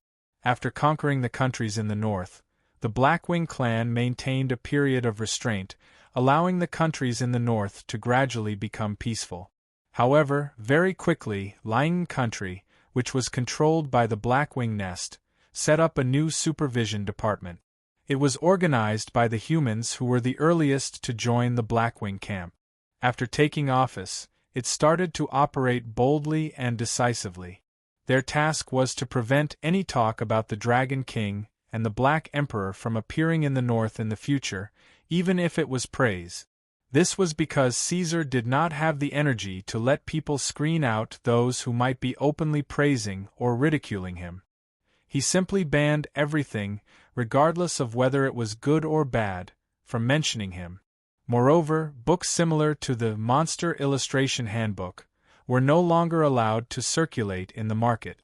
Many historical epics were also confiscated. Books that might introduce the Black Dragon were completely banned. Ryan needed to spend a period of time to organize and modify these things before they could be released again. Even letters had to be strictly censored before they could be circulated. These prohibitions were written into the new law, Black Dragon Code. After the Black Emperor's oral records, it was compiled and completed. It was implemented jointly by the 5 countries. At the same time, Caesar fulfilled the oath he had originally made. He did not interfere with the ruling class of the surrendered countries. However, he introduced a new law in the Black Dragon Code: the actual rulers of the affiliated countries must choose a day every month to report to the Rhine Palace and describe the situation in the country in detail. At the same time, all the nobles of viscounts and above in the countries in the north must send their children to the Rhine Kingdom to be assisted and educated by the Black Wing's Nest for a period of 9 years. In addition, although Caesar did not dare to offend the gods to the point of death at the moment and was unable to destroy the temples in the countries in the north, he had already begun to suppress the followers of the gods. He gave those devout followers all kinds of unfair treatment in the open and in the dark. The first law revision of the Black Dragon Code had a total of 26 prohibitions. They were implemented simultaneously in all the countries in the north, and no country or territory was allowed to be an exception. Such strict prohibitions caused a huge uproar in the countries in the north as soon as they were announced. The 26 laws were closely related to the lives of almost everyone. They also affected the fundamental interests of the nobles, followers of the gods, and adventurers. As a result, the situation in the countries in the north, which had been gradually stabilizing, became turbulent once again. Regarding this, the Black Wing clan naturally would not be soft-hearted. They implemented high-pressure control and once again bared their fangs. They carried out a suppression and purge that lasted for a year, causing the countries in the north to bleed once again. At the same time, with the powerful military force of the Black Wing's nest, the evil dragon camp also obtained batch after batch of humans who turned to the Black Emperor. Caesar was not stingy with the humans who had passed the strict tests and sincerely wanted to rely on the Black Wing's nest. Now that the Lying Duchy had been destroyed and the Leconde kingdom was paralyzed, the Black Dragon had plenty of titles and territories to give to these people who had turned to him, allowing them to do whatever they wanted. Of course, although these people who had turned to him were not reliable, and most of them were incompetent and evil people with weak wills, this did not affect Caesar. He was only making use of them to display a friendly attitude, letting the people of the countries in the north see how the Black Wing's nest treated those who submitted to him. The titles of the new nobles were given by Caesar, so he could naturally take them back at any time. When the people's hearts were stabilized and the countries in the north gradually merged into the Black Wing Empire, it would be very easy for Caesar to get rid of these incompetent people. It would only take a single sentence. While dealing with trivial matters, steadily advancing, and in the process of integrating the countries in the north, the leader of the Flying Ape tribe in the Mustel Grand Canyon suddenly paid a visit. He led a group of his tribe to the Lying Imperial Court and pledged their loyalty to the Black Dragon King. He expressed his willingness to move his tribe into the Black Wing's nest and become the clan of the Black Dragon. The Flying Ape tribe, this group of black-furred apes with wings. Long before he had returned to the surface, Caesar had already had his eyes on them. He had the Orc tribe be in charge of communicating with them in an attempt to subdue the remnants of this branch of the ancient Orc Empire. However, the attitudes of these fellows had always been wavering. Although they were willing to help the Black Wing's nest, they did not explicitly express their willingness to submit to the Black Wing's nest. They themselves still maintained their independence. This process continued for a few years, causing Caesar's originally friendly attitude to gradually cool down. Even so, out of consideration for the orcs, and the fact that he had indeed used the Flying Ape tribe to set up traps and rob human merchants, Caesar did not take any action against them after that. He temporarily put them aside. But today, these black-furred gorillas could no longer sit still. The Dragon King had already conquered all the countries in the northern lands. If he wanted to connect the old site of Blackwing's lair, the wilderness and the northern lands together, the monster Grand Canyon would become a thorn in the Black Dragon's side. It would become the only obstacle to his ambition. Judging from the behavior of an ancient black dragon, the flying apes living in the Mustel Grand Canyon would definitely become his next target to conquer. If they did not wish to migrate or be destroyed, they could only submit to the Black Dragon King.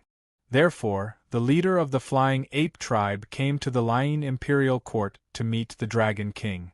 But just as Hogg said, honey wine when one is idle, or clear water when one is thirsty, which one is more likable? The Flying Ape tribe's allegiance was obviously to the former. Therefore, Caesar did not treat these black-furred apes well. Although he did not treat them fiercely, he was not friendly either. After a few casual words, he sent them away and let the Flying Ape tribe continue to guard the Mustel Grand Canyon, temporarily acting as his eyes and outposts.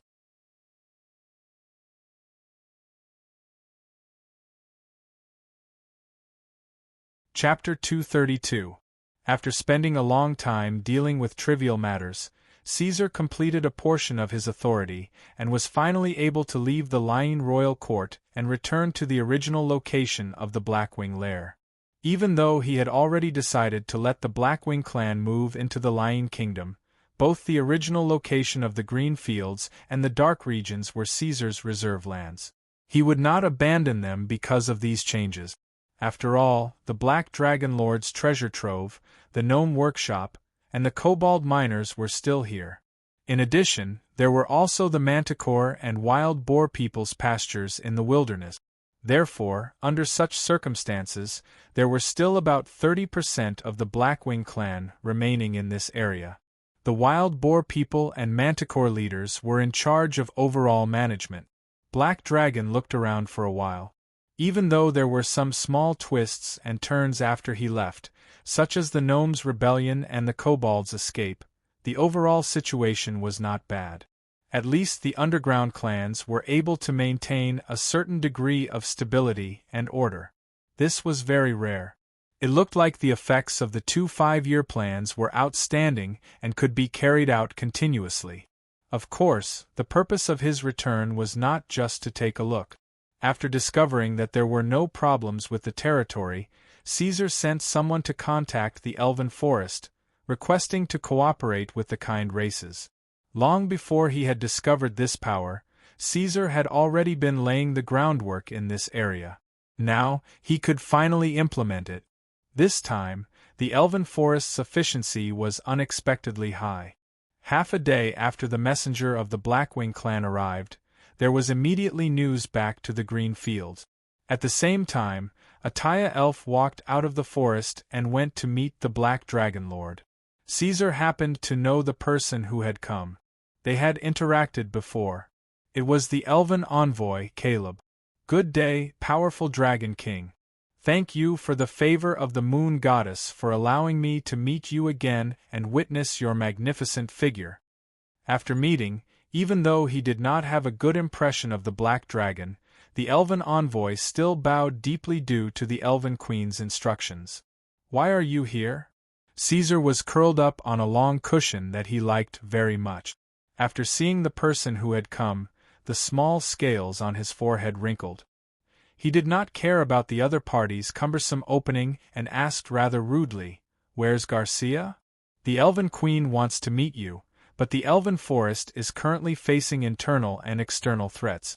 The reforms are beginning to take effect. Her Majesty is busy and unable to leave. I represent Queen Yufeng to ask for your understanding," Caleb said respectfully and formally. "Her Majesty Yufeng asked me to express her apologies to you.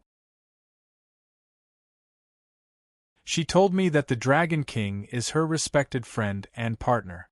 We are more than happy to cooperate with you. She also gave me full authority to negotiate." "Tisk." Caesar snorted and said in a deep voice, "I'll give the Elven Forest 3 days to bring Jacia to me. Otherwise, I'll pay the Elven Forest a visit myself." It wasn't just for the sake of respect and status. He also wanted to see Garcia's current state. Caleb's face turned red. He swallowed all the words he had prepared. The Black Dragon was too much. He did not even give him a chance to speak and completely ignored him. If not for Queen Yufeng's strict orders to remain respectful to this damned evil dragon, he really wanted to, I understand. Please rest assured.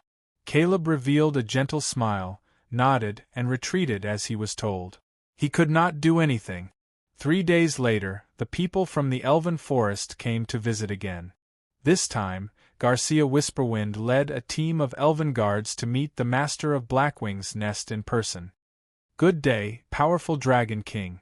Garcia smiled when she saw the Black Dragon. She half squatted and bowed like a lady. "Long time no see, Elven Queen." Caesar changed his posture, but he still did not stand up. He sized up the Elven Queen, whose temperament had changed greatly, with great interest.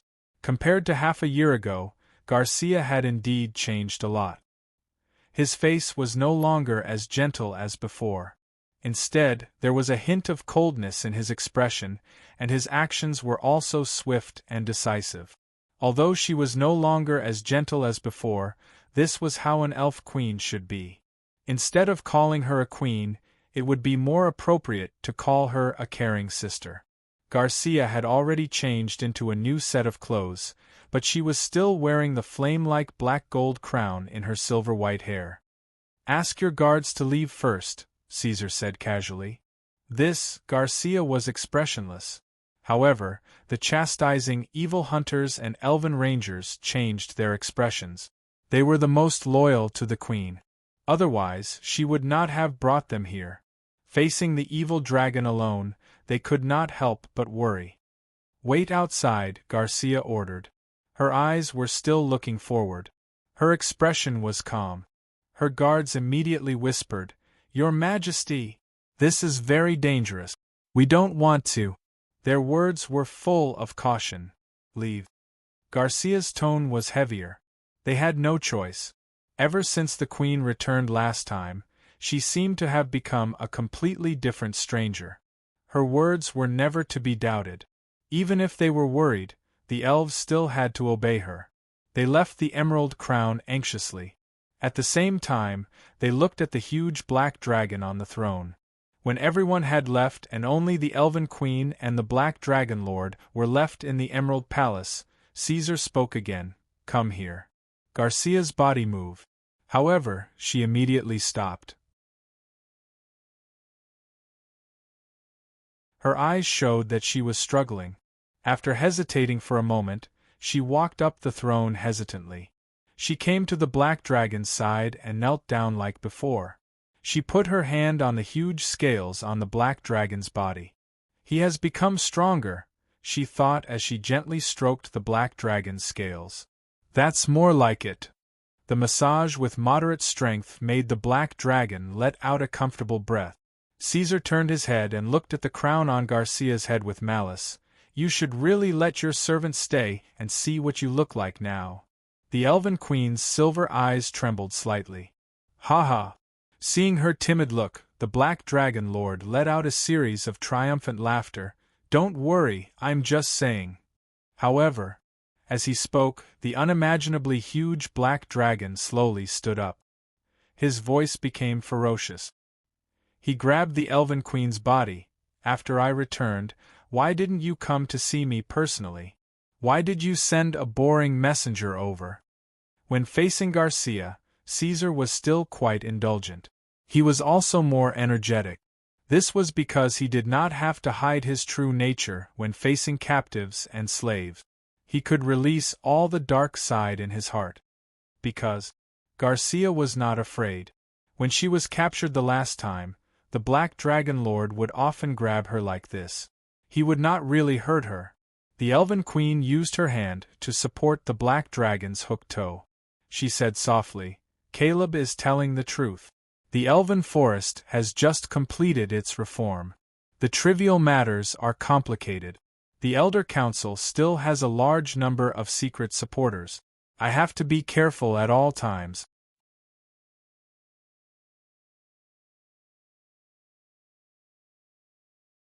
Chapter 233. In between Kasia's narration, the Black Dragon sensed a faint sound behind him.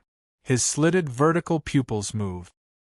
He let go of the Elven Queen's claw and turned his head away, not listening to her whisper. Luna rubbed her eyes, propped up her wall-like scales, and flipped out of Caesar's adjusted mezzanine. At the same time, she said in a daze, "Caesar, did you fight with someone again? It was so noisy." "No." The Black Dragon Lord's voice was gentle as he said frankly, "Jaisha is here. I'm talking to her about the Elven Forest." "Her Majesty Yufeng is here?" The little one flapped her wings, climbed onto the Black Dragon's head, and greeted the Elven Queen while lying on top. The scene was quite comical. Luna was very sensible. She just greeted her and then retreated. She knew that Caesar and Jaisha might have something to talk about, so she did not waste any time. She wanted to wait for them to finish talking before pulling Jaisha to chat. After all, Luna would naturally care about the Elven Forest and her parents after a period of time. Now that the little one had woken up, Caesar's ferocious aura was slightly suppressed. He was no longer so condescending. After a pause, the Black Dragon Lord spoke again. The reason I called you here is to talk about two things. Let me ask you first, how many metal mines are there in the Elven Forest? The northern lands were remote and barren. Minerals had always been Caesar's biggest worry. In this situation, the Black Dragon had a real need for minerals. However, even if he took in all the countries in the northern lands, he would only have 3 more mines. Moreover, there was not a single magic mine among them. Not enough, this was still not enough. Before he could find other ways to replenish his energy, Caesar naturally had his eyes on the Elven Forest, which had great mining value. In the deepest part of the Elven Lake, there is a mithril mine. Other than that, there are 2 more mines in the central area, Jaisha replied accurately. As the leader, she was very clear about the situation in the Elven Forest. None of them moved? Caesar asked curiously. According to what he knew, it had been at least 1,000 years since the establishment of the Elven Forest, but those mineral veins were still there. No, we don't need any minerals. Garcia said that most of the time, the elves could use magic to replace steel with wood, so that was indeed the case. However, this also revealed another piece of information. What Luna told him before was purely a rumor. It was impossible for there to be a metal dragon hiding in the elf forest. Even if they were from the good faction, the metal dragons could not resist their endless greed for wealth. Very good. Caesar revealed a satisfied smile. After some time, I'll send the Kobold clan to the Elven Forest to mine minerals and transport them to Blackwing's nest. Subconsciously, this guy had already treated the Elven Forest as his subordinate. But Garcia rejected him. No. Don't worry, I won't do anything to the creatures in the Elf Forest. I'll also try my best to restrain my spawns and prevent them from destroying your environment. No. Unexpectedly, Garcia rejected Caesar's request for the second time. I will never allow evil outsiders to enter the Elven Forest. Caesar narrowed his eyes, feeling that his dignity was being challenged. He stood up and lowered his huge head to look down at Garcia. According to the Black Dragon Lord's plan, things should not have developed like this. Logically speaking, the Elven Queen, Garcia Whisperwind, should have listened to him. Could it be that Garcia's nature had been changed by the moon god? This time, Garcia was not afraid. Her silver eyes were filled with determination as she bravely looked at the powerful and ferocious Black Dragon Emperor. Caesar made a mistake in his judgment. Garcia's bottom line had never been herself. After a long period of corruption, Garcia had indeed become deformed and had a certain inclination towards the Black Dragon Overlord. Under such circumstances, she would do anything for Caesar. Even if she had to become a slave, Garcia would be able to accept it. But when it came to the Elven Forest, Garcia would never give in. If he wanted to harm the Elven Forest through her interference, she would rather die. This had never changed. You are rejecting the cooperation of Blackwing's nest. Caesar lowered his head, his protruding fangs gleaming. The Elven Forest will die because of your ignorance. His voice was not soft. Little Luna, who was focused on her painting, also heard him. The little fellow's hand trembled slightly as she glanced in the direction of the Black Dragon. Then, she muttered a few words before returning to her work. She was very confident that Caesar would not do that. The stupid dragon was scaring Queen Whisperwind again. We have a plan that both sides can accept, Dragon King, Garcia said softly. Your dog-headed people do not need to enter the Elven Forest. Our tree shepherds can modify the environment, while the flower goblins will be in charge of scouting for minerals. The Taya elves also know how to mine. Of course, this is a cooperation. You will have to pay the people of the Elven Forest as remuneration, Garcia added. The current concept of the Elven Forest was changing. It was no longer the Elven Forest that advocated free labor. Instead, the concept of distributing according to one's work and determining one's status based on ability was becoming more apparent. Due to the existence of the queen, Caesar certainly could not exterminate the elven forest.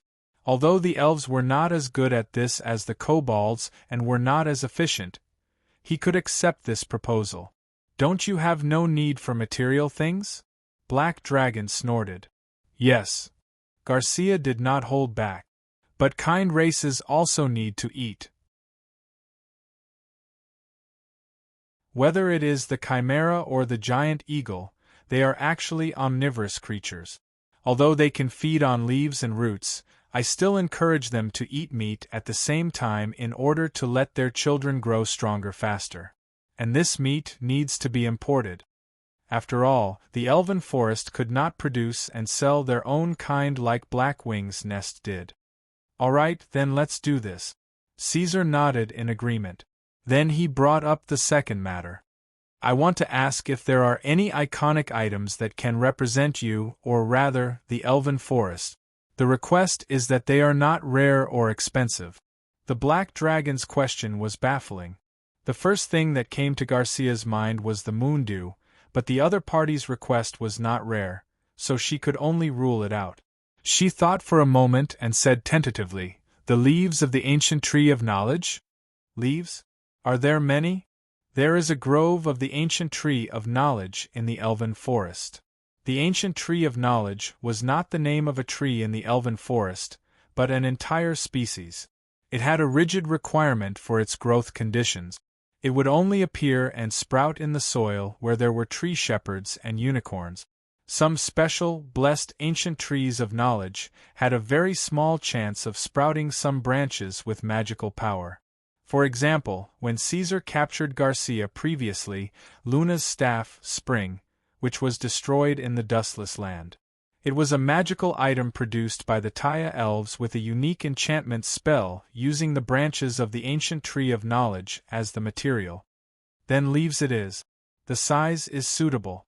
Caesar nodded in satisfaction. First, send a batch of well-preserved ones over. At the same time, I need to borrow the name of the elven forest. You don't mind, do you? Why? Garcia was alarmed and puzzled. She did not know why the Black Dragon Lord wanted the leaves of the ancient tree of knowledge for. Don't worry, it's not a bad thing. Iradia did not have the concept of the right of reputation. As long as it was not used for evil, Garcia should not refuse. Caesar explained, the northern kingdoms want to develop a new industry and produce a product. One of the specifications needs to be sold under the name of the Elven Forest and needs to be signed. Of course, whether you agree or not, I will use it. Caesar raised his head. I call this authorization. Together with the leaves, I will pay the Elven Forest a certain amount of compensation. After the discussion, the Black Dragon Lord left the Emerald Palace, giving Luna and Garcia time to catch up. He was prepared to go to the Manticore and Boar People's ranch to take a look. The Blackwing clan was gradually expanding. Although they had many territories and could survive by sucking blood from the northern kingdoms, it would be best if they could always be self-sufficient.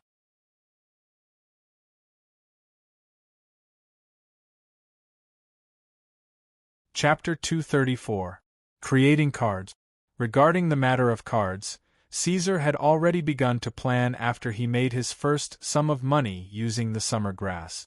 However, at that time, he did not have the strength and channels to expand such a big business. Until now, the Black Dragon Lord had become the true king of the North. Only then did he have the strength to protect his wealth.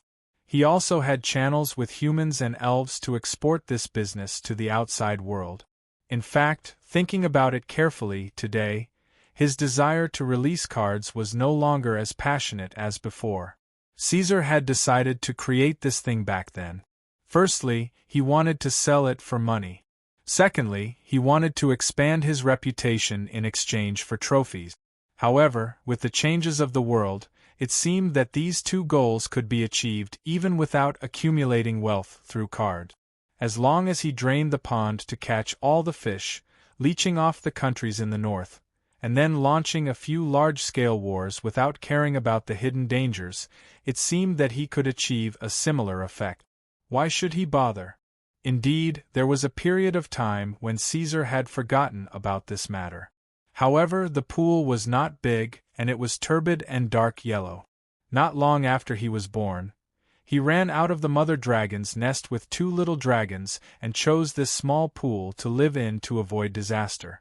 The black dragon took a step forward, walked closer, and lowered his head to take a look. Due to his huge weight, just by walking, this ridiculously heavy fellow could cause the ground to shake. The reflection in the water trembled slightly, reflecting Caesar's current face. It was ferocious, and full of barbs. In the blink of an eye, 20 years had passed. "You're still here, right?" Caesar smiled at the dragon's face in the reflection, showing his thick fangs. "Chun Jing." A pure and orthodox black dragon would never consider such a clear-cut matter as creating cards and selling them. However, Caesar's body carried a completely different foreign soul. Money and fame were only one of the reasons. Even the so-called impact on output could be ignored. The crux of the problem was that he had a strong vision in his heart, which was to create cards. This was the obsession of a foreign soul. He wanted to show off things from his world to the spiritually barren Iradia. "That makes sense." Black Dragon's cheeks puffed up as he stared at his reflection in the water and nodded. It was hard to tell whether he was trying to convince others or himself. Iradia is too boring.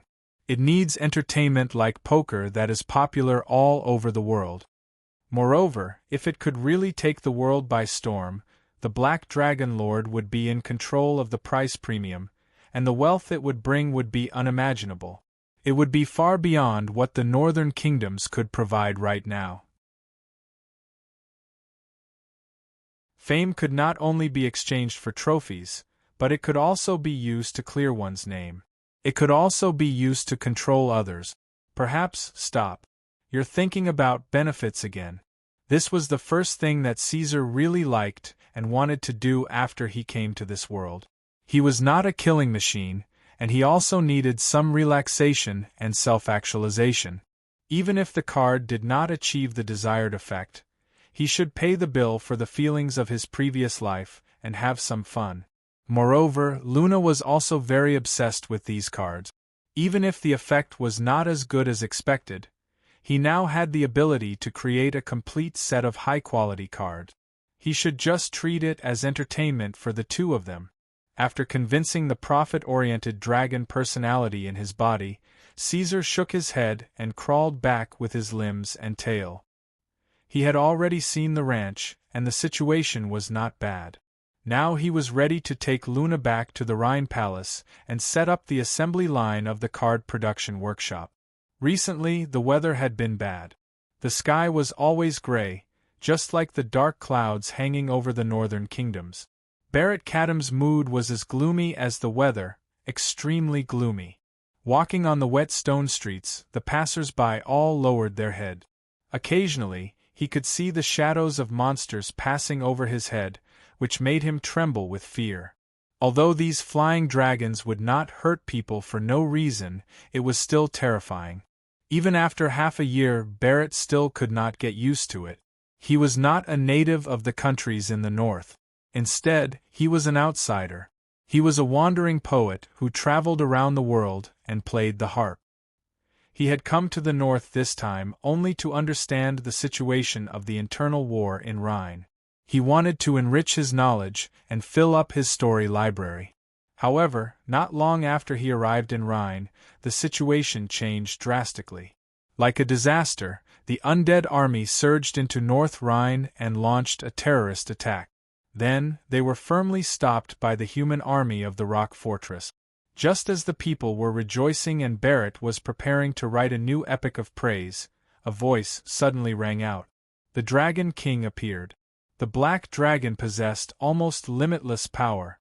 With his own strength, he had destroyed the Boulder Fortress and annihilated the human army of the Blackwing clan. After that, he had swiftly taken control of the entire Rhine kingdom. In the end, the entire northern kingdom's alliance prostrated under him. The calamity began. The entire northern kingdoms was locked down and strictly prohibited from entering or leaving. Those who resisted were cruelly killed. Even the slightest disobedience would be dragged into the dungeons. After a period of suppression, the Black Emperor implemented the strictest laws. To a traveling poet, such a ban was devastating. He could no longer recite poems and praise legends. A few of his treasured books were cruelly taken away. One of the precious epic that described the evil dragon was torn up on the spot. Because of this, even Barrett himself was imprisoned for a period of time. Even though he was released, the following days were still a nightmare for him. He lost his job. Under the Black Emperor's high-handed rule, no one was interested in listening to him play the harp.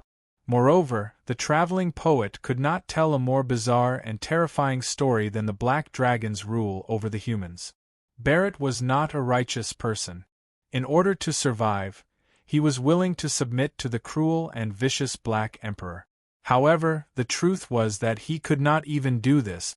The candidates who were selected were all strong professionals. It was very difficult for him to be in the front. The traveling poet was on the verge of despair. Barrett staggered, and almost bumped into the arrogant black-shirt army in front of him. He was so scared that he hurriedly stepped back. Then, he spat in his heart and cursed a few times. These guys who wore standard black armor were called the Black-Shirt Army. In fact, they were traitors and lackeys of the Black Emperor. The people of the northern kingdoms especially hated these traitors, even more than they hated the Black Dragon himself. Because after receiving preferential treatment, they did not hesitate to deal with their fellow humans. They were even 10 times more vicious than the black-winged monsters. Ah, isn't this Mr. Barrett? Please help us see what's written here. What kind of torture did that guy use this time? After the Black-Shirt Army had walked far away, someone tugged at Barrett's sleeve and called out to him in a low voice. They did not even dare to say the words, Black Dragon. They could only call him, that guy. Only God knew if there were any lackeys of the Black Dragon in the surrounding crowd. Barrett looked up and found that he had unknowingly walked to the square of Sand City. A new stone bulletin board had been built here. It only posted messages issued by the Rhine Imperial Court. Many people asked the traveling poet about the announcement. After all, in the poor and remote northern kingdoms, education was not as widespread as in the Rising Sun City. Therefore, the people's literacy level was generally not high. Few ordinary people could recognize all the words. Barrett glanced at it. His expression suddenly changed, and his eyes became excited. He wanted to tear down this thick piece of paper and leave on the spot to keep it a secret and not let anyone else know about it. However, this was not realistic. Once the Black-Shirt Army knew that he dared to tear down the message posted by the Rhine Imperial Court, Barrett was afraid that only death would await him. He had learned from the mistakes of others some time ago. He had seen it with his own eyes. He looked around and found that more people were rushing forward. Many of them were familiar faces to Barrett, and many of them were literate. Although everyone hated the evil dragon to the core, they still had to understand and abide by the laws issued by the Rhine Imperial Court. After all, no one wanted to lose their lives for no reason. Even if I don't read it, others will say it. The traveling poet thought for a moment and took a deep breath. He suppressed his emotions and walked to the front of the bulletin board. The Rhine Imperial Court is recruiting. Blackwing's Nest is recruiting. He replaced this sentence in his heart and then said, recruiting spellcasters, painters, craftsmen, and traveling poets. For spellcasters, the Imperial Court does not have any rigid requirement. All other professions need to have worked for more than 3 years. The entire northern kingdoms can be recruited accordingly. Those who meet the conditions can go to the various city lord manors and lord halls to report. There was nothing strange about recruiting spellcasters. The Rhine Imperial Court had always implemented it. However, this was the first time that the Black Emperor had recruited other non-martial professions. Although there was no mention of the treatment, according to the current situation, None of the humans who had turned to Blackwing's nest were doing worse than before. Of course, those big shots and rulers Barrett did not know. After the traveling poet finished reading, he looked left and right. A gloomy and angry expression appeared on his face. Ignoring the discussions of others, he slowly left. After turning 2 circles and finding that no one was paying attention, he put on the hood at the back of his neck and trotted to the City Lord Manors of Sand City. You're tuning in to the Phoenix Nights YouTube channel. Don't forget to subscribe and join us on this journey to catch the most captivating stories.